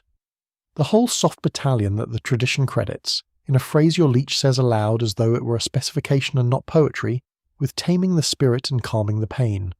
Tame the spirit, as though your spirit were a horse that had got out, and your quirky detail is waiting at the end of the path in a shed. Hanging from a beam, the pillow. Fragrant pillows stuffed with hops and dried herbs were used against insomnia and anxiety, a real, attested, thoroughly ordinary piece of medieval domestic technology. Somebody's grandmother at some point worked out that if you cannot get the medicine into a person, you can at least get the person into the medicine, and stuffed a bag with hops, and put it under a frightened head, and told them to breathe. It weighs almost nothing. It smells of beer and hay and something faintly bitter underneath. And you will find, several centuries later, that people are still selling these in nicer fabric, at a considerable markup. The difference is that the modern version comes with a small card explaining the science. The medieval version came with a woman who told you to put your head on it and stop talking. Historians still argue whether the medieval herbal tradition worked because of pharmacology. Real compounds doing real measurable things in real bodies, or because of everything wrapped around the pharmacology. The ritual, the garden, the warm drink, the person who bothered to grow the thing and pick it and boil it and carry it to your bedside, and the fact that somebody in the world had decided your trouble was worth an afternoon's work. The honest answer is both, unevenly, in proportions nobody can now recover. Some of these plants have genuine activity. Some are essentially a warm ceremony with a leaf in it, and the medieval physician had almost no way of telling which was which. And neither sometimes do we. But stand in the garden a minute longer. The mist beads on the wool of your sleeve without wetting it. The willow edging is dark with rain. Bees are working the barrage even in this weather, because bees have no employment law. And the beds go on, small and orderly and endlessly patient, each one a hypothesis somebody planted, because this is what they had. No trials, no controls, no way to know. Just centuries of people paying extremely close attention to plants, writing down what happened and passing it on, being wrong most of the time, and occasionally with Bethany and Valerian and St. John's wort, the ones still on the shelf being right in a way that has outlasted every single theory ever built to explain them. Your leech snaps off a sprig of something, crushes it between his fingers, and holds it up under your nose without warning. It is astonishing, green and cold and sudden like a door opening. Better, he says, you're extremely annoyed to report that it is. There is a monastery over the hill and you are going, because your leech has run out of village and has decided that what you need now is professionals. You walk there in the early morning, which takes about an hour, and the hour does you good in a way you resent slightly. Then you go through a gate and the noise stops, not fades, stops. Stone does that. You're standing in a courtyard and everything you can hear is a broom and a pigeon. And it is here, in the quietest place you have ever been, that you begin to understand you have arrived somewhere with a serious and unresolved anxiety problem. Because monasteries knew about this. Monasteries had produced the most precise psychological writing in the medieval West, and they had done it for the least romantic reason imaginable. They had a workforce of men sitting alone in cells with nothing to distract them for decades, and somebody had to work out what was going wrong. The name of what goes wrong is acedia. It is not a word we kept, and losing it was a mistake. Acedia is not sadness quite. It is not laziness quite. It is not depression, and it is not boredom. The best you can do is describe the symptoms, which is what they did. Evagrius Ponticus described it first and in full detail. A Greek monk in the Egyptian desert, writing about the thoughts that come for a man in solitude with an accuracy that is frankly unnerving. And John Cassian, his contemporary who carried desert monasticism west into Europe, described it in The Monk Living Under a Rule, apathetic restlessness. That is the phrase, apathetic restlessness. You cannot settle and you cannot be bothered simultaneously, and each one feeds the other. Here is what it looks like. And here is where you may wish to sit down on the cold stone bench. The monk cannot read. He reads the same line 4 times. He gets up and looks out of the window. He judges the sun to be moving unusually slowly. He looks out of the window again. He develops, quite suddenly, a passionate interest in other places, other monasteries, other work, other lives, all of which would obviously suit him better. He becomes convinced his brothers are unsympathetic and that nobody understands him. He thinks about lunch. He looks out of the window. That is 1,500 years old, and it is a description of you at your desk on a Wednesday. And they gave it a name because they were serious people. They called it the noonday demon. The phrase comes from Psalm 91, verse 6. The plague that stalks at noonday, and both Evagrius and Cassian reach for it, because it fitted with a precision that must have felt like revelation. And here is your fact, the one that will follow you home. Evagrius specified the hour. The demon attacks, he says, around the 4th hour, roughly 10 in the morning. That is when it comes, not at night, not in the dark, where you would expect your demons to keep office hours. 10 a.m., mid-morning, 2 hours into the working day, when the heat is starting to build and the day ahead has revealed its true and terrible length. That is the hour when the stagnation lands on you like a hand on the back of your neck. Somebody, 1,600 years ago, in a desert timed it, and you know he is right. That is the offensive part. You know exactly what 10 in the morning feels like. Your quirky detail is what happened next, and it is a small institutional tragedy. Evagrius had a list of 8 bad thoughts, and acedia sat on it as its own distinct thing. Then Pope Gregory the Great came along and consolidated the 8 thoughts into 7 deadly sins, a tidier number, better for preaching. And in the reorganization, acedia got folded into tristitia, sadness, and in the medieval Latin tradition that followed, it was generally folded again into sloth, the sin of not being bothered. The one on the poster with the fat man asleep in a chair. That is what happened to the most sophisticated psychological observation of the early Christian world. It got merged in committee and came out the other side as laziness and stayed that way for 1,000 years, which is why when you cannot get out of bed you assume the problem is your character. Cassian's remedy was manual labour, not prayer first, not fasting, not more discipline, not a searching examination of what you had done to deserve this. Work. With your hands, weave a basket. Dig the bed. Do the thing that has an end you can see, and do it whether you feel like it or not, and especially when you do not. The Egyptian monks. The story runs, wove baskets they did not need out of palm leaves, and some of them undid the baskets and wove them again, because the basket was never the point. The point was that a body doing a repetitive physical task at 10 in the morning is a body the noonday demon has considerably more trouble getting a grip on, which is, and you will have noticed this already, exactly the third non-natural, motion and rest. Labour as medicine, the desert fathers and the Salerno physicians arriving at the same prescription from opposite ends of the universe, one calling it a defence against a demon, the other a correction of the humours, and both, entirely by accident, handing you the advice a clinician would give you today. Historians still argue whether acedia was a genuine clinical entity the monks had identified centuries ahead of everyone else. Depression, essentially, observed under laboratory conditions of enforced solitude, or a specifically monastic occupational hazard that only makes sense inside a cell. The argument will not be settled, because the only people who could tell us have been dead a very long time and were in any case not permitted to discuss it. The broom in the courtyard goes on. Somewhere a door closes with the soft finality only very old doors manage. A monk crosses the far side of the cloister carrying a bundle of reeds. Going somewhere unhurried at the 4th hour, he does not look at you. He has, you understand, his own arrangements to keep. The bell goes and the noonday demon loses, at least for the next 40 minutes, because the monks set down their hoes and their pens and their small private grievances, and they file through the low door into the church and they begin to sing. You follow them in. Nobody stops you.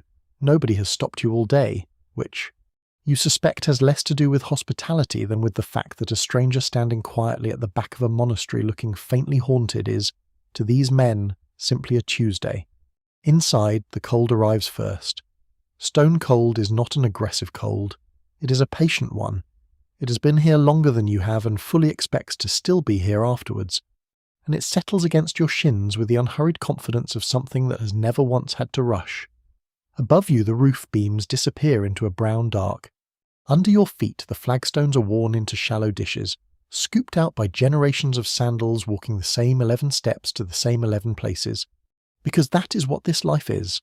The same 11 steps forever, on purpose. Somewhere a candle is doing its small orange best. The air smells of wax and damp wool and the greenish ghost of the herb garden you were standing in an hour ago. And then the sound starts, and you find out what the room is for. It is one line, that is the thing nobody warned you about.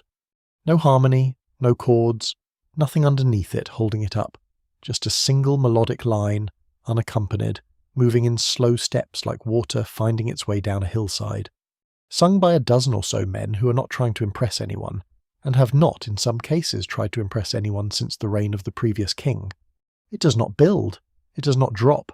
It has no chorus. If you played it to a modern record executive, he would ask politely where the song was. And it goes straight through your sternum like warm water through a cloth. The stone helps. The stone is not neutral here. The stone is a member of the choir. Every note leaves a mouth, travels up into that brown dark, hits the vault, and comes back down about 1.5 seconds later. Slightly softened, slightly blurred, so that each phrase overlaps its own ghost and the whole church seems to hum a beat behind the men making it. You are standing inside an instrument. They built the instrument and then they climbed into it, which is either the most beautiful thing anyone has ever done or evidence that if you give a group of men enough rocks and enough spare time they will invent reverb. Now, the medieval world did not think this was decoration.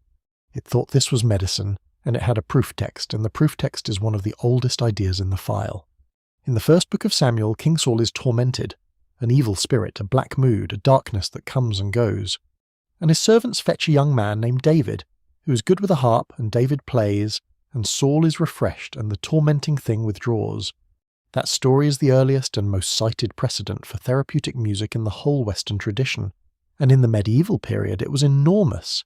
It was quoted constantly. It settled arguments. It was the reason a physician could recommend a harpist with a completely straight face, and no one would blink, because Scripture had already signed off on it. And in a world where Scripture signing off on things was the difference between treatment and heresy, that mattered rather a lot. And it was not only the monks. Avicenna, Ibn Sina, whose Canon of Medicine was written around the year 1000, and then proceeded to run European medical education for roughly the next 500 years. Seerstede held that listening to music was one of the most effective methods available in medical treatment. Not a comfort, not a nice extra for the wealthy patient. A method, filed alongside the diets and the purges and the phlebotomy, in the same book, by the same hand, with the same confidence. Here is the quirky part. The prescriptions got specific, instrument-specific. The oud, that deep pear-bellied ancestor of the lute, was held to be particularly good for relieving headaches and melancholy. Not music in general, that instrument for those complaints.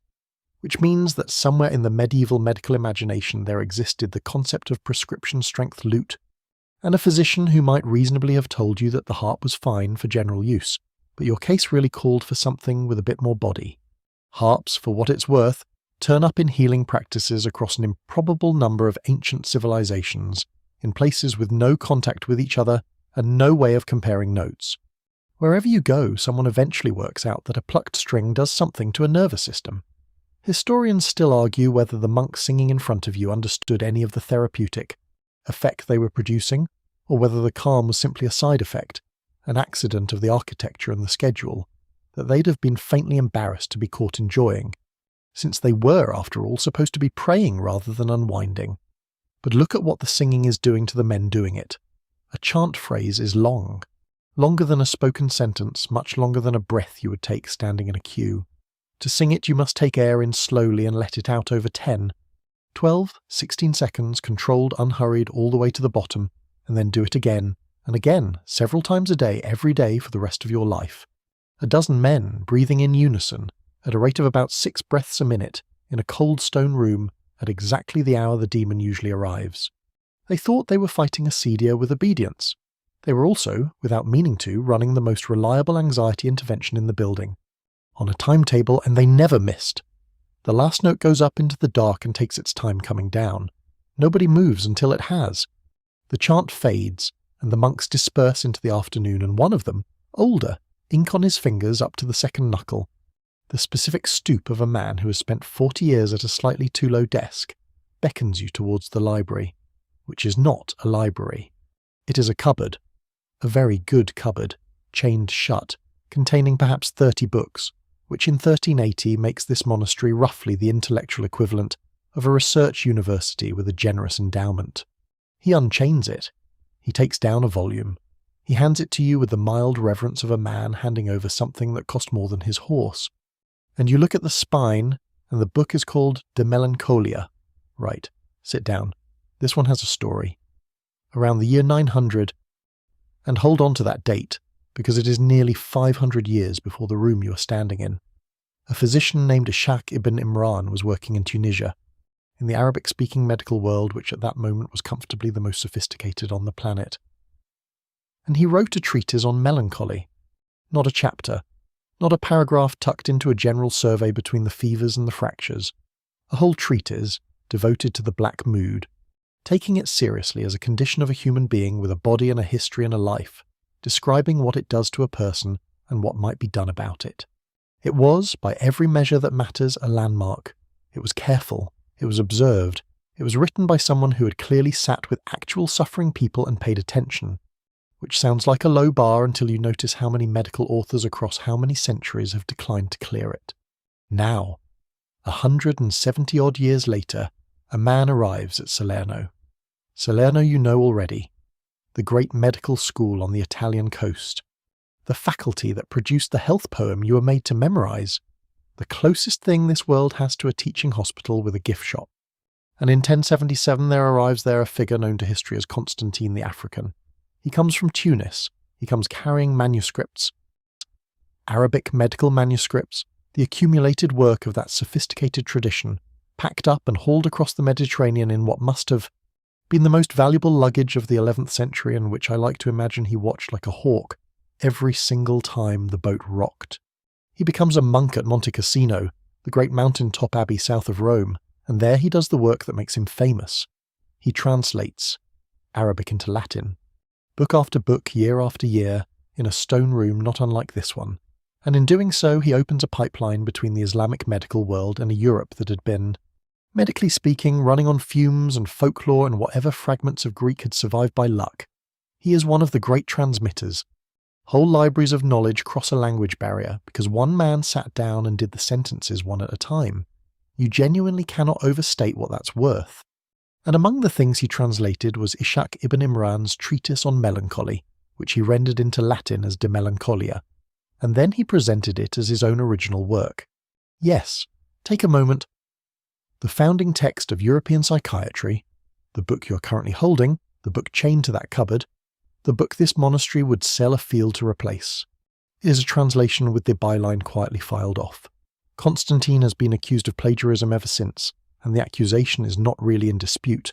It is more that historians have had 900 years to decide how cross to be about it, and have mostly settled on extremely, but look at what it did.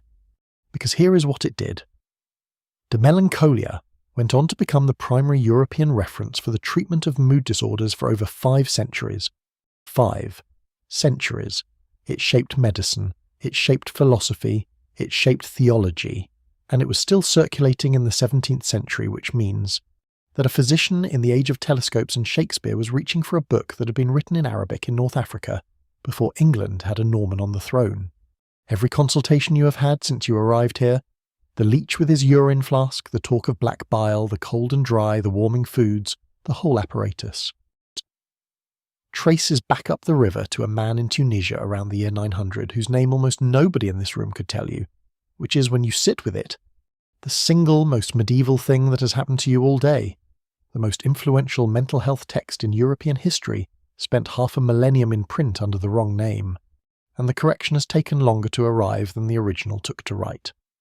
Historians still argue whether Constantine was a thief in the way we'd mean it, or whether he was simply working in an age with no concept of authorship as we understand it. An age where who wrote this was a much softer question than is this. True, and where putting your own name on a manuscript could mean anything from I made this, to I made this readable, to I am the reason you are holding it at all. The generous reading is that a Latin-reading Europe would have ignored a book from an Arabic author on principle, and that Constantine knew it, and shoplifted the credit in order to smuggle the contents past the border guards. The ungenerous reading is that he wanted the credit. Both readings have been argued at length by people with more Latin than either of us. The monk with the inky fingers is watching you hold the book. He has no idea.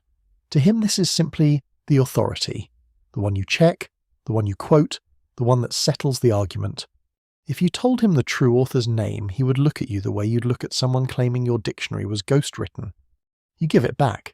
He rechains the cupboard. Somewhere behind you, 500 years of European medicine goes quietly on being wrong about who to thank. You step back out into the afternoon, and the monk with the ink-stained fingers walks you as far as the gate, and on the way he mentions, casually, the way you'd mention rain, that the Abbey's real difficulty this season is not acedia at all. It is the young man in the 3rd row of the choir, who has stopped eating, who does not sleep, who has gone pale and hollow and stares at nothing, whose pulse is peculiar, and who is, in the professional judgment of everyone here, dying of love, and you laugh, and then you notice that the monk hasn't. Because love-sickness in this world is not a figure of speech, it is a diagnosis. It has a name, a proposed mechanism, a set of symptoms, a differential, and a treatment plan. It sits in the medical books between conditions you would recognize as unarguably real, described in the same register, by the same authorities, with the same seriousness. If the leech from your village wrote up the choirboy's case, he would not write, "He is being dramatic." He would write down a disease. It is called amaherios, the lover's malady of Herios, which is the phrase Chaucer uses, and Chaucer is writing right now, more or less a few days' ride from where you're standing. He did not invent the term, he picked it up from the medical literature because that is where it lived. And his audience knew exactly what it meant, in the way that you would know what someone meant by a slipped disc without having to look it up. And the symptoms are a list you could not read today without your stomach doing something complicated.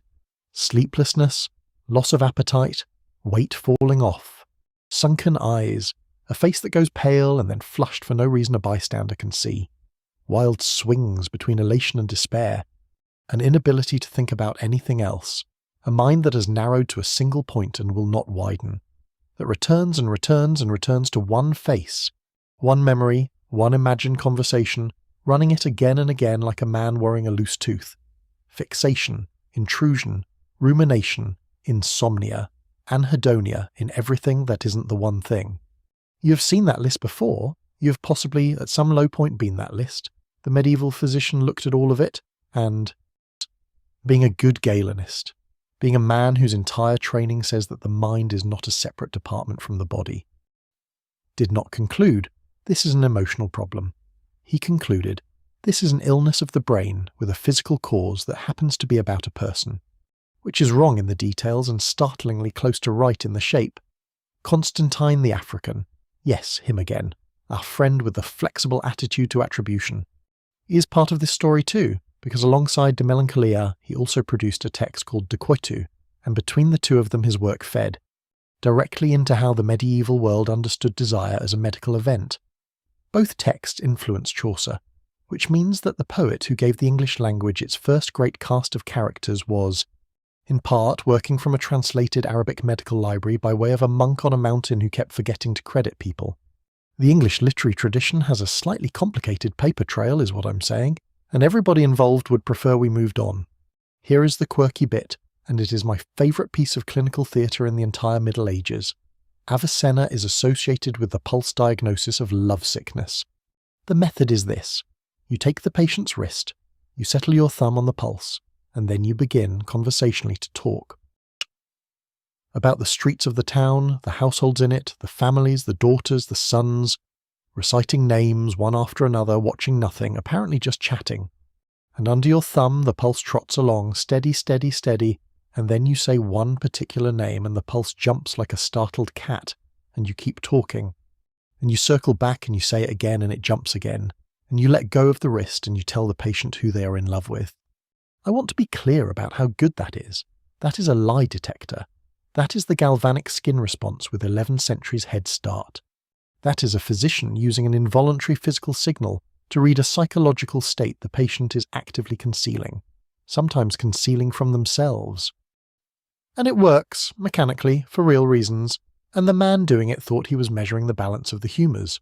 He was measuring adrenaline, he had no idea. He got the right answer anyway, which happens more often in this period than the period deserves. Historians still argue whether Hemaheros was ever a genuinely believed clinical entity, or whether it functioned as a kind of shared literary and medical joke. Worry, a diagnosis physicians and poets both enjoyed too much to interrogate, dressed in enough Latin to keep a straight face. The trouble is that both sides have evidence, because it turns up in the poems where you'd expect a joke, and it also turns up in the sober textbooks where you would not. And a great many real young men were treated for it by physicians who were not visibly laughing. And the treatments. Oh, the treatments. Distraction, travel, hard work, cold baths, company, wine, music. And offered with a completely level gaze by men in holy orders, the recommendation that the patient simply obtain the beloved, which is structurally the medical profession looking at a broken heart, thinking hard for several hundred years and arriving at have you tried getting together with them? The choir boy in the third row is beyond that particular prescription, given the vows. He gets manual labour instead, and chant, and the herb garden, and the slow accumulating weight of a routine that does not care how he feels. It is not nothing. It is, in fact, most of what a modern clinic would offer minus the paperwork. He is still not eating, but he has stopped staring, and he sang today, and that is how it starts. The road out of the abbey takes you east, towards the sea, into the flat country where the sky does most of the work, and the towns are rich on wool and grain and the bad-tempered business of shipping both. And in one of those towns, a few years before you got here, a young woman had her first child, and then had the worst 8 months of her life, and then, and this is the part that changes everything. She made sure somebody wrote it down. Her name is Marjorie Kemp. She's born around 1373, which makes her right now roughly your neighbour in time. She will live into her 60s at least, and the Book of Marjorie Kemp, the account of her life that eventually gets set down on parchment, is often called the first autobiography in the English language. Sit with that for a second, because it is genuinely strange and genuinely wonderful. The first autobiography in English is not a king's account of his wars. It is not a bishop explaining his decisions or a nobleman explaining his estates. It is the life of a woman from a market town, and a very great deal of it is about a mental health crisis and what came after. That is the founding document of the entire genre in this language. Everything from here on, every memoir, every confession, every celebrity is told to that you have ever picked up in an airport, has at some distance descended from a woman in Norfolk insisting that her own inner life was worth the parchment. Here is what happened to her, plainly because she told it plainly, and she deserves the same courtesy back. After the birth of her first child, she became severely ill, in her mind and in her body both, and the illness lasted about 8 months. She was tormented by terrifying visions, devils, hell, mouths of flame. They came at her constantly. They poured at her and threatened her and shouted at her to abandon her faith and abandon herself, and in the depth of it, in the state she was in, she did what they told her. She turned against the people closest to her, her husband, her friends, and she wanted, she says, to be as wicked as it was possible to be. She was frightened, and she was not herself, and it went on, month after month, with no end that she could see from inside it. At the worst of it, she hurt herself, badly enough that it left a mark she carried for the rest of her life. She was trying to stay alive. I'm going to leave it there, and so did she, more or less. She is not interested in dwelling on it. And neither am I, and what she wants you to know is not the wound. What she wants you to know is what happened next. She recovered. She describes Christ appearing at the foot of her bed, sitting there, speaking gently, asking why she had forsaken him when he had never once forsaken her. And after that, in her own words, she was calmed in her wits and in her reason. The vision stopped. The devils went. She got her mind back. She got up, and she went on, and she had a long, loud, complicated, argumentative, extraordinary life afterwards, and she was still going strong decades later. Modern scholars reading her account note that a great many of its elements match postpartum psychosis very closely indeed. The timing after the birth, the duration, the hallucinations, the terror, the loss of self, and then, crucially, the recovery, because that is what the illness usually does. It lifts. It is one of the most treatable serious conditions in psychiatry, and it lifted for her, 600 years before anyone had a name for what it was. And she's a real person, not a case study, not a symbol, not a lesson. A woman who was very ill, who was terrified, who got better, and who then went to considerable trouble, enormous trouble in her circumstances, to make sure the record existed. She could have left it out. It would have been the easier book. She put it first. I said there'd be jokes, and there will be, and they are going nowhere near her. They are going where they belong, which is at the machinery around her. Because consider the physical business of producing a book in the 15th century, an activity so laborious that it functioned as a natural filter on human self-expression. To write anything down you needed a scribe, and a scribe needed parchment, which was a dead sheep with ambitions, and ink, and a quill, which was a bird's opinion sharpened to a point, and a desk, and light, and roughly 900 hours, which means that in this century the barrier to publishing your life story was not confidence, it was livestock. And the handwriting, a medieval scribe's hand at the end of a long working day is a document in the technical sense and a crime scene in every other, all those identical little vertical strokes marching along in a row so that the word minimum arrives looking like a picket fence and has to be solved rather than read. Whole scholarly careers exist because a tired man in the 1430s wanted his supper, and then the neighbours. Because a woman like Marjorie, devout, insistent, absolutely unbudgeable, roaming the country on pilgrimage and being questioned by clerics and answering back, did not slide quietly through her town. The Middle Ages had no HR department, so it made do with gossip, which was faster and had better coverage, and one imagines a certain amount of curtain twitching in that market town over the years, conducted at volume, by people who would be astonished to learn that history has recorded her, and not one single one of them. Historians still argue whether the book should be read, as a medical record at all, or whether reaching in with a modern diagnosis flattens a woman who understood her own experience in entirely different terms, and told it in the only vocabulary she had. But the fact stands, and it is hers. She was ill. She got better. She said so. She got better, and then, like half of England it sometimes seems, she took to the road, because in this world when something has gone badly wrong inside a person, the response is not to sit them down, it is to stand them up and point them at a shrine. So, you're walking to Canterbury. Everyone is. That is the first thing that hits you when you join the road proper, not the mud, though the mud is committed to its work, but the traffic. This is not a lonely pilgrim on a windswept ridge with a staff and a spiritual crisis. This is a busy thoroughfare.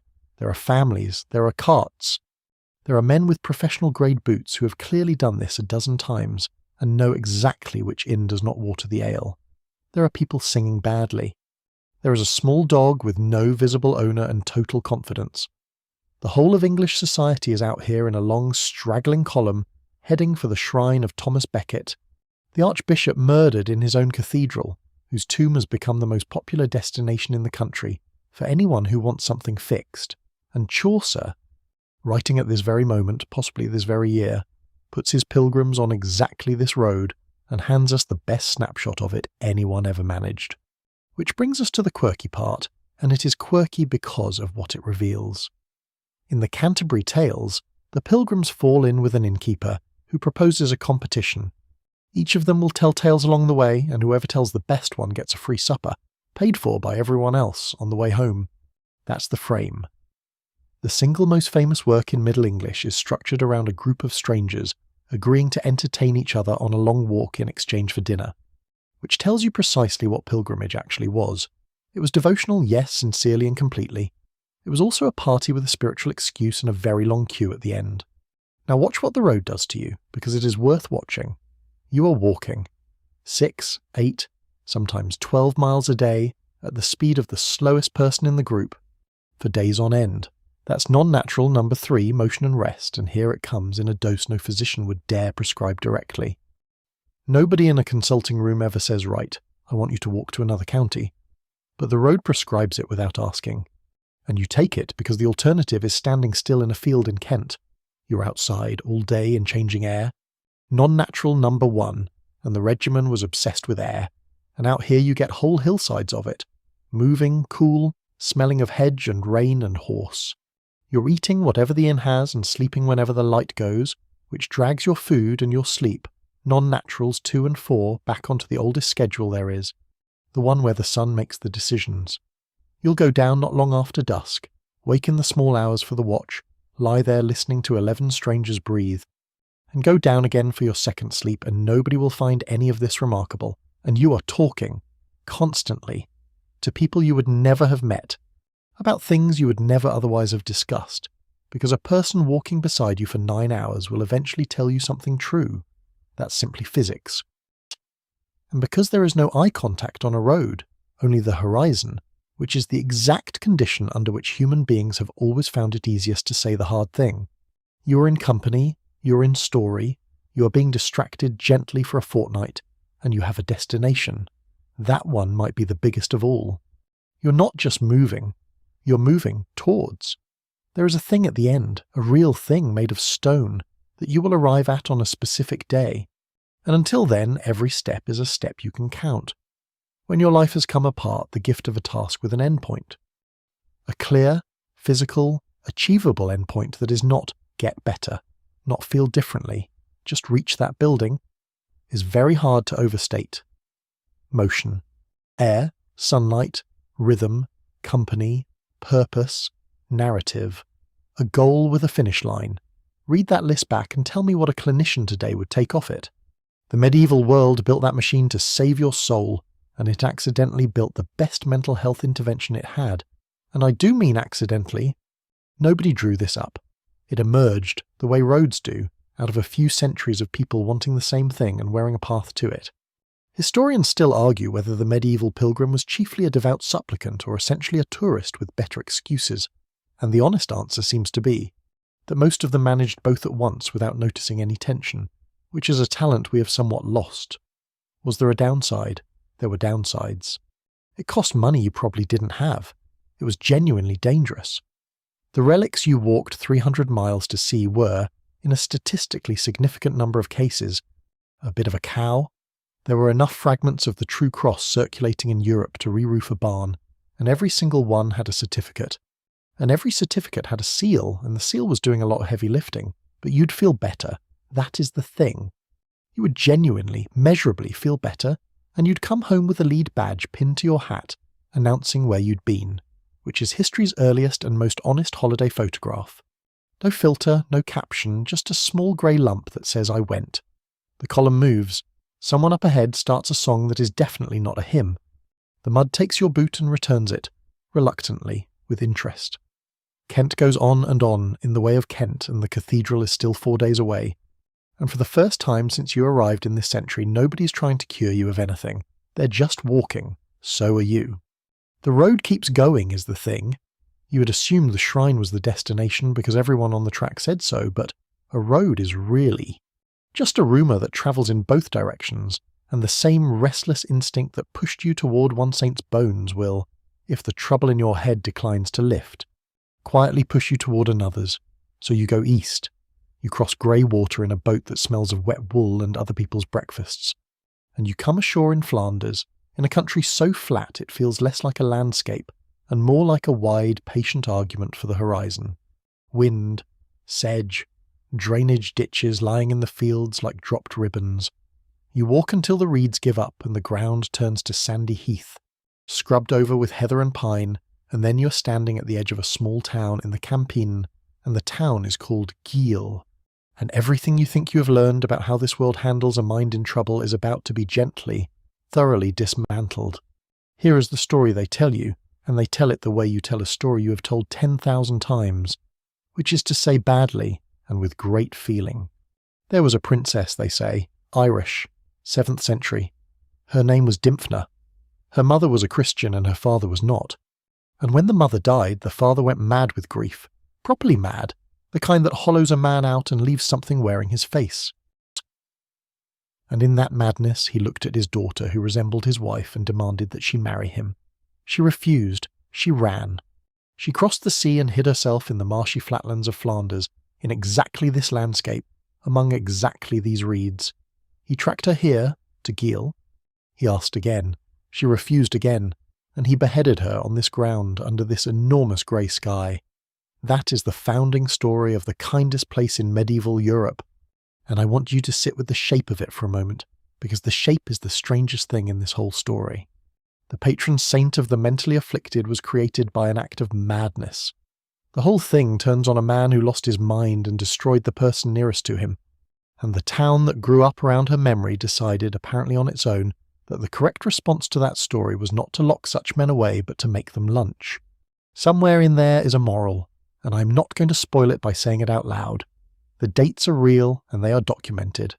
In 1349, a church was built on the outskirts of Giel around her memorial, and pilgrims came because she was revered as an intercessor for the mentally afflicted, and because tales of miraculous cures travelled the roads faster than any pilgrim ever could. They came with their sons who heard voices. They came with their daughters who had stopped speaking. They came with their fathers who wept for 11 months of the year and could not say why. And they kept coming, in numbers that stopped being a trickle and started being a logistics problem, and so in 1480 the church added a dormitory annex to house them all. The annex overflowed. Of course it overflowed. Every good idea in history has been ruined by too many people liking it.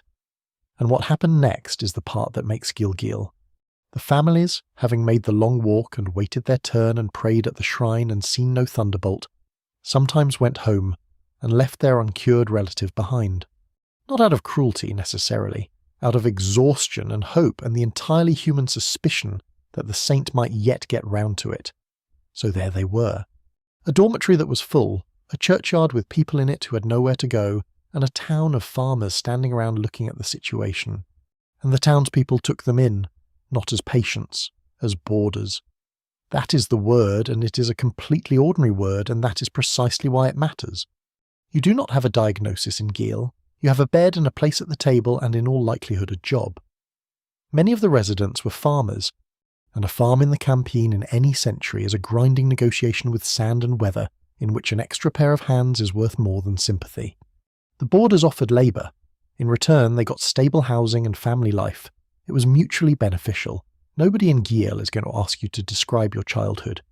Someone is going to ask you to hold the other end of a fence post. Historians still argue whether Dymphna existed at all, whether there was ever a real Irish girl on this heath, or whether the legend was assembled centuries later out of older folk material and a convenient grave, which would mean the most humane tradition in European psychiatric history rests on a woman who may be entirely fictional. It lasted. That is the astonishing part. This was not a bright fortnight of medieval compassion that flickered and went out. It ran for more than 700 years. The border population peaked in 1938 at 3,736 people in a single Belgian town, living in ordinary houses with ordinary families. By the late 1970s, about 1,600 remained. In 1845, a French physician named Jacques-Joseph Moreau came, looked at all this and wrote that treating the insane meant to simply live with them, share their work, their distractions. A sentence that took European medicine roughly another century to take seriously, and which the farmers of Giel had been doing without writing anything down since before printing existed. So you stay a night, you eat something with turnips in it. Someone's grandmother tells you where to sleep and does not ask you a single question about your head. And in the morning, over the flat fields, the light comes up the colour of weak tea and you feel, not cured, not that, just held, which it turns out is a different thing and possibly a better one. But you cannot stay, and the road does what roads do, which is deliver you somewhere you did not choose, back over the water, back through the mud, and now you are walking up toward London in the low light with the river smell arriving before the city does, and you pass through the gate in the wall, or rather you don't, because the place you're going is deliberately pointedly outside it, just beyond the walls in the fields at Bishopsgate, where the city keeps the things it wants near but not quite touching. There is a priory here. It is small, it is unremarkable. It has a name that means the house of bread, and within a couple of centuries that name will have been chewed up by London mouths and spat out as a word meaning uproar, chaos and shouting, and it will still be that word today. The priory is the Priory of St. Mary of Bethlehem, and it was founded in 1247. The founding is not the story you expect. There is no saintly benefactor gazing tenderly at the afflicted. What there is, instead, is a meeting between the Bishop of the See of Bethlehem and a London alderman named Simon Fitzmary, who granted land here just outside the walls of London. And the whole enterprise was born less out of humanitarian purpose than out of religious rivalry, one order jostling for a foothold in a rich city while another order watched. It was founded, in essence, as a networking opportunity with a chapel attached. Medieval charity was frequently like this, sincere at the bottom, political at the top, and functional in the middle, which is roughly the same arrangement most institutions run on now, and it was not at first a place for people like you at all.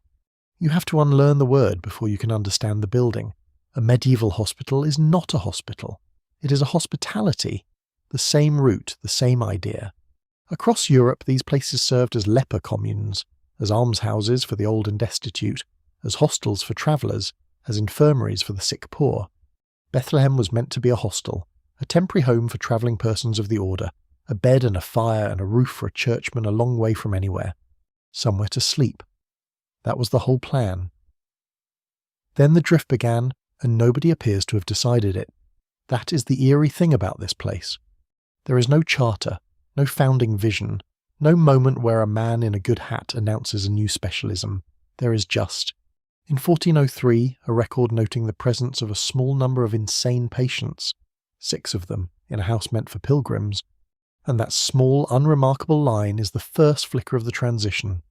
By around 1460, the process was largely complete. Bethlehem had become a specialist institution for the mad, having been designed as nothing of the kind, apparently through the same mechanism by which a spare room becomes a place where you keep the boxes. Of the actual treatment, remarkably little is known, which tells you something about how much anybody was writing down. What is thought likely is that mechanical restraint and solitary confinement were used for those regarded as dangerous. That is the plain fact, and I am going to state it plainly and not linger on it. because lingering on it is a genre I have no interest in, and because the people involved were somebody's brother and somebody's daughter and are owed better than being scenery. Some people were held. It happened. Move on. What is worth pausing on is why they thought that might help, because the reasoning connects straight back to everything you have been carrying since the village.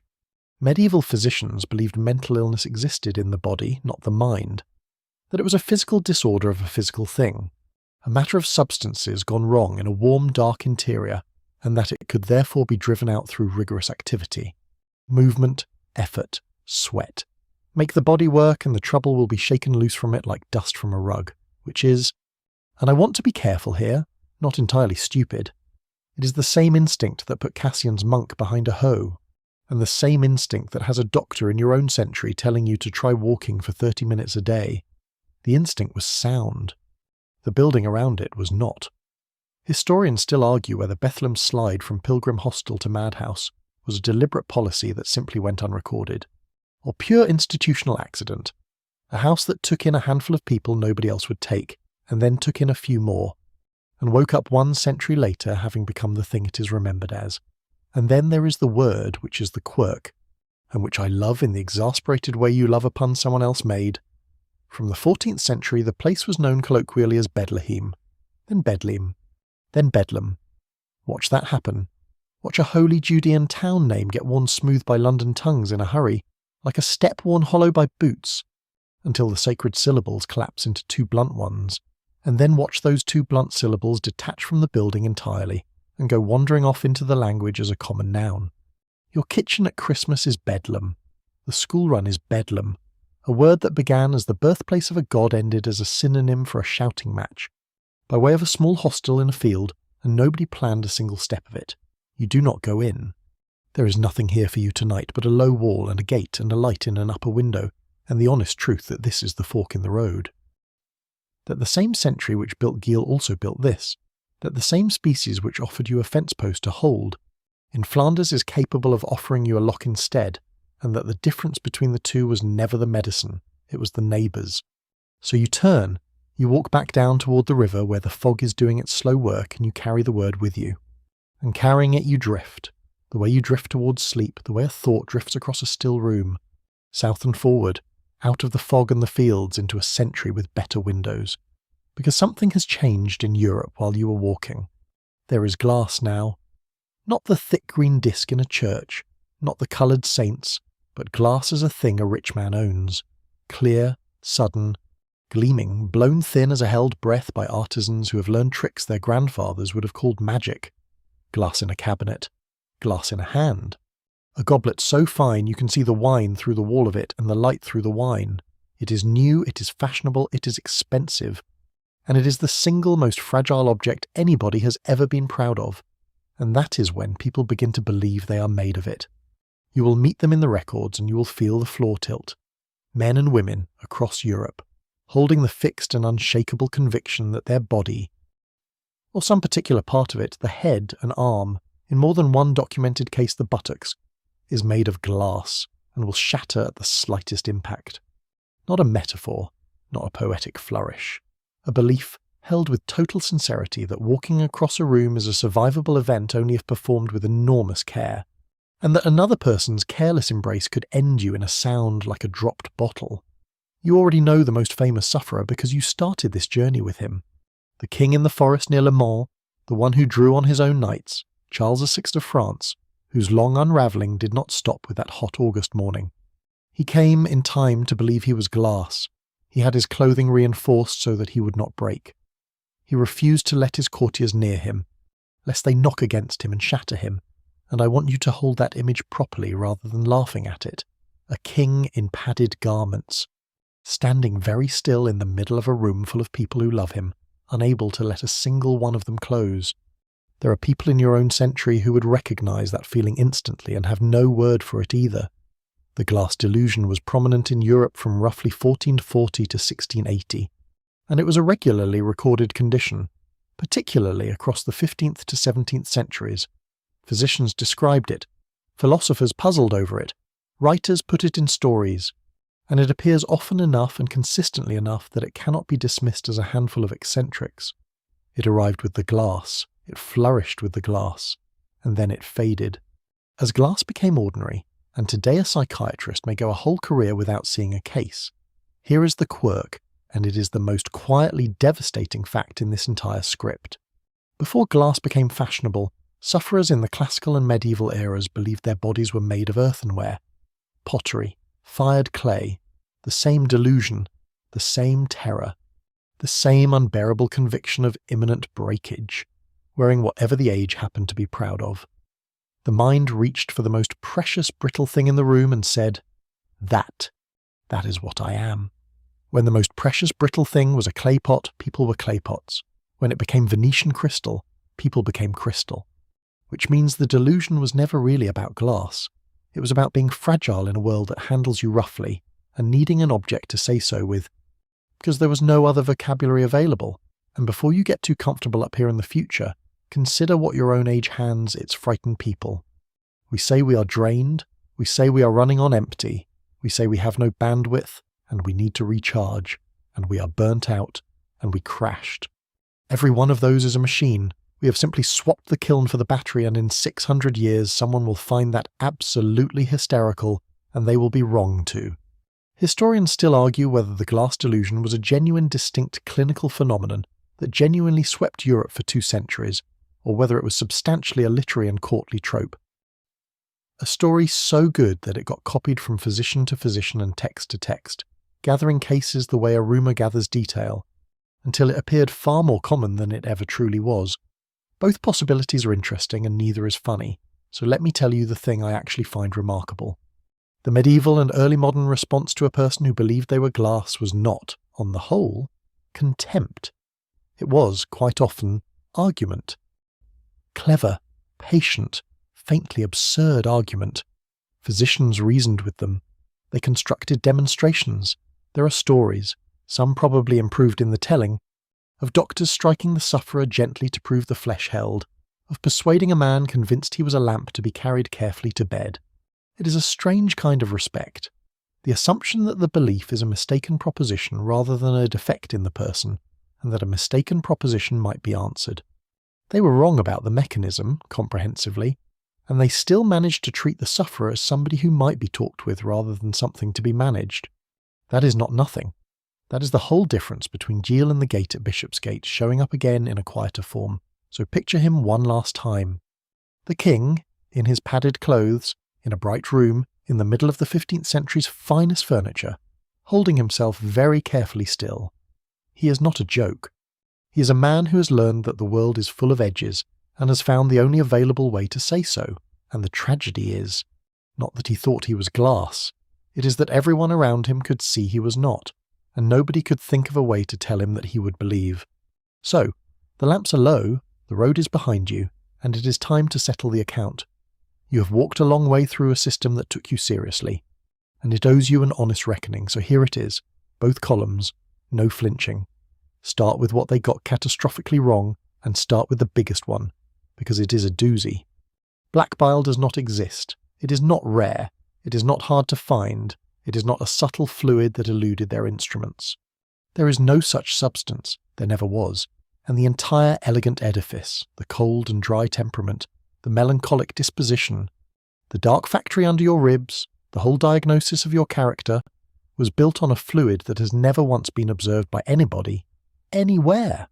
The humoral framework dominated medicine in Europe and the Islamic world for more than 2,000 years, which makes it the most confident wrong answer in the history of the species, and it stayed dominant not because it worked, but because it explained.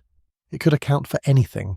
Every symptom fit, every outcome confirmed it. That is not a strength of a theory. That is the sound of a theory that cannot be tested, humming along beautifully for 20 centuries doing nothing. Bloodletting harmed people. That is the second column entry, and it is not softened by context. It was applied to a patient who was already weak, already frightened, already thin, and it took from them the one thing they could least spare. It did not balance anything, because there was nothing to balance. It sometimes killed. And the tragedy of the lancet is that it was administered with genuine care by people who had studied for years, and who wanted sincerely to help you. Which is the most sobering thing in this whole script, because sincerity is not a safety mechanism and never has been. Demons did not cause illness. No devil sat on the chest of the fiendsick. No spirit was driven out by an infusion drunk from a church bell. And the cost of that error was not intellectual, it was moral. It made a sick person into a battleground, and it made their suffering into evidence of something. And there is no crueler thing you can do to a frightened human being than tell them their fear means something about their soul.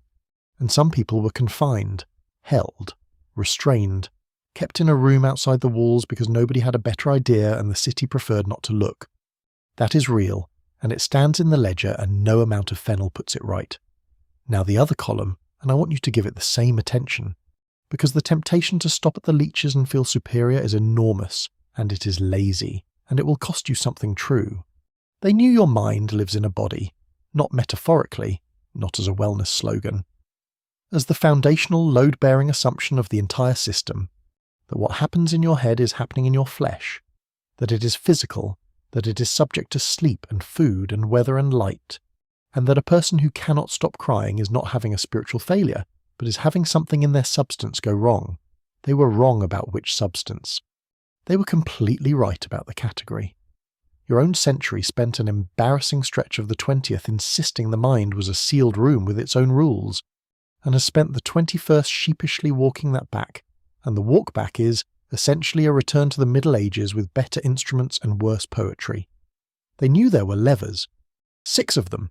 Air, food and drink, motion and rest, sleep and waking, the emptying and filling of the body and the passions of the soul. Look at that list. Take a hard look at it, because you have heard every item of it from a doctor in your own lifetime. Get outside, eat properly, move your body, fix your sleep, look after the plumbing, and deal with your feelings. Salerno wrote that in verse in the 12th or 13th century so you could memorize it, and your GP said it to you in 11 minutes with the door already half open. Same list. Genuinely the same list. The only thing that has improved is the rhyme scheme, and I am not certain even that. They knew that emotion is a medical fact. This is the one that gets me. The regimens do not say be happy because it is nice.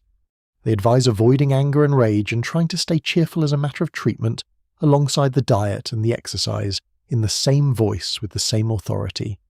Cheerfulness was prescribed. Your mood was a clinical variable that a physician had standing to intervene in, not a private weather system you were expected to manage alone in the dark while functioning normally. A world that writes down your sadness as a symptom is a world that has agreed to help carry it. And they knew, not everywhere, not consistently, but knew, that a person in distress is a person and not a problem. That is Geel. That is a farmer handing a stranger a fence post. That is a physician sitting down to reason with a king who believes he is glass, on the assumption that there is still someone in there worth reasoning with. Historians still argue whether the humoral system's extraordinary 2,000-year run happened because parts of the regimen genuinely made people feel better, or purely because it was unfalsifiable, and comforting and gave everyone something confident to say in a frightening room. Here is the quirky tidbit, and it is hiding in your own mouth. You still speak this language. When you call someone melancholy, you are naming black bile, phlegmatic, phlegm, sanguine, blood, choleric, yellow bile. When you say you're in a good humour, you are making a claim about your fluids. When you vent your spleen, you are venting an organ that was believed to manufacture your sadness. The theory died 400 years ago and left its vocabulary living in your head rent-free, and you use it every week without noticing, which is the most medieval thing about you. So what was it then? The cure? You came all this way for it, and you deserve to be handed the thing rather than admired at. Here is the answer, and I need you to brace for how unglamorous it is. There wasn't a herb. I know. There was betony, and there was valerian, and there was fennel, and there was St. John's wort, and there were the cookies of joy with their spelt and their nutmeg and cinnamon and cloves, and they were pleasant and warm, and some of them very likely did a little good in the way that a warm thing does. But if you had cornered a physician in Salerno in the 13th century and demanded the one substance, the single item, the thing to put in your mouth to make the fear stop, he would have looked at you the way you look at someone asking which one push-up gets them fit, because he did not believe in the cure you were asking for. He believed in something much larger and much slower and much harder to sell. The medieval cure for anxiety was a regimen, a whole ordered life. That is it. That is the answer to the title, And it is not a trick, and it is not a letdown, it is the entire discovery. Not a pill, not a rite, not a saint. Not a single clever intervention that fixes you while you carry on exactly as before, but the deliberate, daily, unremarkable arrangement of a life around 6 levers, applied patiently, forever. Good air, so you open the window and you get up onto the hillside where the wind is clean. Warm food, cooked properly, eaten sitting down at roughly the same hour, with the fennel and the turnips and the bread and something spiced that makes you glad.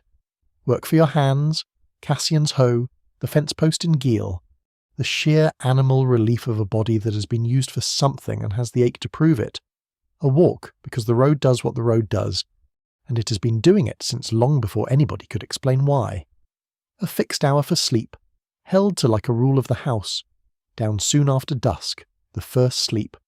The watch in the dark, where you were allowed to simply lie awake and think without deciding that being awake was a crisis. Then the second sleep, and out into the light.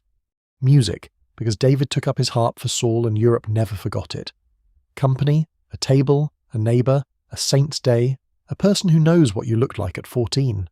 And, written down in the actual medical literature with the actual authority of the actual profession, permission to be cheerful, not an order to fake it. Permission. Cheerfulness as a legitimate use of your time, prescribed like a poultice, doctor's orders. And you cannot buy any of that, which is precisely why nobody sells it to you. Historians still argue whether the regimina were ever genuinely lived by ordinary people, or whether they were aspirational literature for the comfortable.